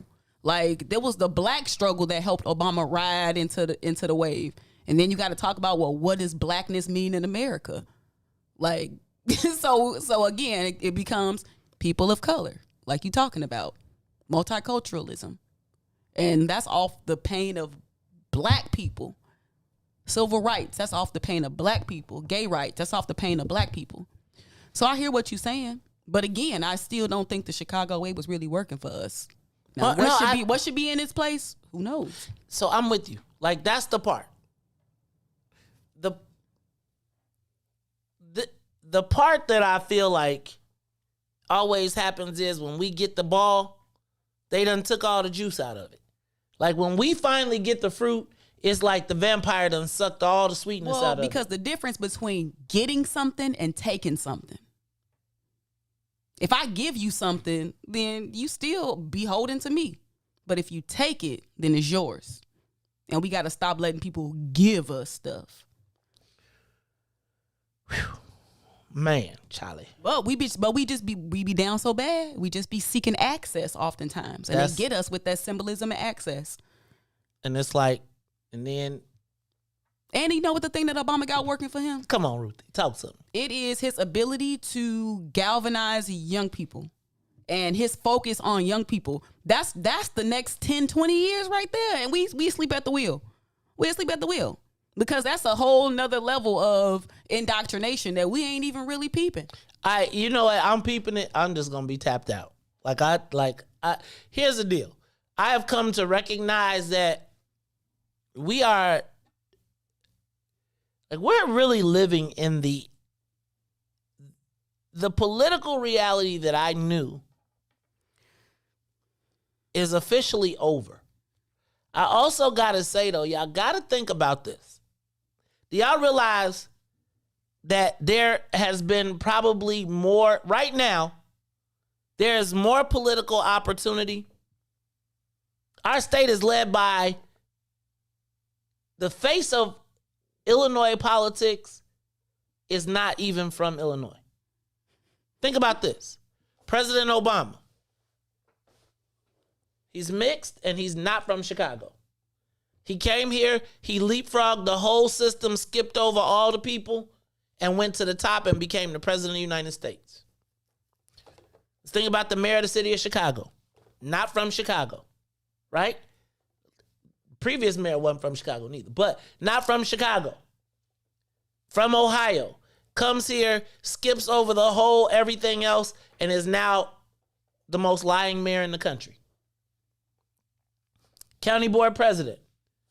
Comes here from Minnesota, jumps down with the white folks in University of Chicago, leapfrogs the whole system, aligned with the white folks. Governor of the state of Illinois. Bought his way over here, not from the state of Illinois, grew up elsewhere, came here, and is now the head of the state. There is nobody currently elected or in positions of power, in the ultimate positions of power, that have any real connection to Black Chicago. Not long term. And they came here as seeing Chicago as the New York of the Midwest. As this is the place where they're going to fulfill their big dreams. But they didn't share in our pain, our suffering, in the understanding of what it takes to become a Black Chicagoan. So now, as we have now, and tonight, the crowning achievement of the Black world. Think about this. Last week I told y'all, they said that the reason that America should be proud, the only thing America really right now has to be proud of is President Obama. And think about what that meant for us as Black Chicagoans. Right? And it's like, do y'all understand that he made us bid against Hawaii and New York for the Obama Library? What's wrong with that? Huh? What you mean? What you mean? Did Hawaii or New York make him? Gotcha. I mean, that tells you where his understanding or loyalty of us is. Knowing that all the jobs, all the contracts, everything that it could bring. Think about this. We won not one competitive grant, federal grant, during the time that President Obama was the president. Because it's easy to ignore. Like, show me how Black Chicago did better with any of the Black people that we have in power right now. Black Chicago. Every person that you talk about that is, they have aligned themselves. They came to Chicago and were aligned with white folks. Nobody came to Chicago aligned with black folks and won. And then said, okay, I owe y'all. Everybody we got in a position of power. And so tonight, think about how many white folks in Chicago will swoon and clap with pride as they tell the story of the Chicago community organizer that became president and the story that it tells, but all of the stuff that they leave behind that we don't get to talk about. Did the West Side do better? My president is black. I was playing, man, when Jeezy dropped that, you couldn't tell. I remember getting off the plane in Washington, D.C., turning on the radio in my rental car, and Jeezy was playing My President is Black. This weekend, President Obama will have a birthday party for 700 people. And Ruthie, I think you nailed it. You said he'll have all of the protocols because he is now at a different level. Mm-hmm. And at that level, I just want y'all to pay attention. They was like, it's going to be a lot of black people from Chicago. Okay. But how many millionaires from Chicago? Right? Like, we get invited to the party. We can come to... I'm not... Reese, how I go? You can be as... We want you to do good. You just can't do as good as me. How many black multimillionaires will be at the party? Or will we be talking to the CEO of Twitter and Facebook and... But the face of our story in Chicago will be that of someone that had no true investment in us. We were a step stool. And if you think about black Chicago, every single person has leveraged us. That's black America. That's how they leverage us. It's black America. Even with, we ain't got to get into the vaccines and all of that, but they leverage us. And that's the thing. And we don't never really get to, only some of us get to benefit from the leverage. But usually, and that's how they get us. But here's the crazy part, Ruthie. We get leverage for 100,000. But I'm saying 100,000 is a lot if you ain't got nothing. Right. But it's just like, I want y'all to understand that it's like, letting us into the party because you have to is not the same thing as being invited. Right? And understand that usually if you invited to the party, it's because they need to make themselves feel a little bit better about not having no black people really. Right? How many times have you been to a party where the black people in the room are equal to the white people in the room economically? Very rarely. Now, I'm not saying as a person. And so oftentimes when you got people, and the biggest cheerleaders often make the least amount of money. Because you got to shake your ass a little bit harder and a little bit longer to get the change. Like, it's like black folks at the joint is like when you got to go to, what's the place? To Arnie's. Dang. You got to work that hard to get your dollar if you black at Arnie's. But what's the place? But if you go to up north to the Broadway where they don't even got to take nothing off, you ain't got to touch nothing. That's the example of black folks. We got to work 10 times harder to get one-tenth of the money. And we got to shake for it. We got to dance for it. Y'all's a singing group? Well, sing something. You know what? That's saying. I mean, think about how destructive that is. But now combining, you having to now snake out your other people to get that money, and that's where we oftentimes end up. It's not only do you got to compromise yourself, but now you got to compromise. You compromising the people around you. Next thing you know, the whole operation blown up, and now people going to jail. Did y'all ever see New Jack City? Yep. Did y'all see it? So I want to introduce y'all to the and 2.0. Ruthie is gonna be Keisha. Rockabye. Funny man. I'm telling you, Ruthie is the hitter, yo. Ruthie is the hitter. This is the Mace Jackson Show. Hey, Reese, we ain't got no much time left to go. You all right back there, Ruth? Look, I feel like Reese we we done took Reese out his sex ed class and put him in political school. He like, hold on. I be seeing your face and you be making some faces back there. What's going on, Reese? You all right? Oh, no, yeah, man. You know, I be good. I just be keeping my little my little weather and traffic instead of updated. But I'm cool back here, man. I'm enjoying myself, man. I love the conversation, man. Ruthie just a rebel, man. She was like, nah, man. It's the hitter. Burn everything down and we're going to start all over. Look, as Brandon said yesterday, Dante who? Ruthie came in and was like, it ain't no more. He ain't came on. It ain't go like that. How it go? It went like, okay, every day we listen to this song. For 12 minutes. Jamming. People be showing so much love. And I kept hearing somebody say, man, we didn't ask them to come in and lie. He's still talking about do. Literally, I heard that about 3 times. So I said, well, you know what? Let's just stop hyping this up then. And you got to celebrate the people that celebrate you. Hype up the people that hype you up. We ain't asking for too much. And I feel like if you ain't asking for too much and somebody can't deliver, then that's disrespectful. Ruthie Mo! That's why I rock with her. Hey, y'all, this is the Maze Jackson Show. So for Maze and Ruthie and Reese and sometimes Todd, I am the host of the Maze Jackson Show, asking every single day, what's in it for the black people? And if you don't like it, you can still tell them.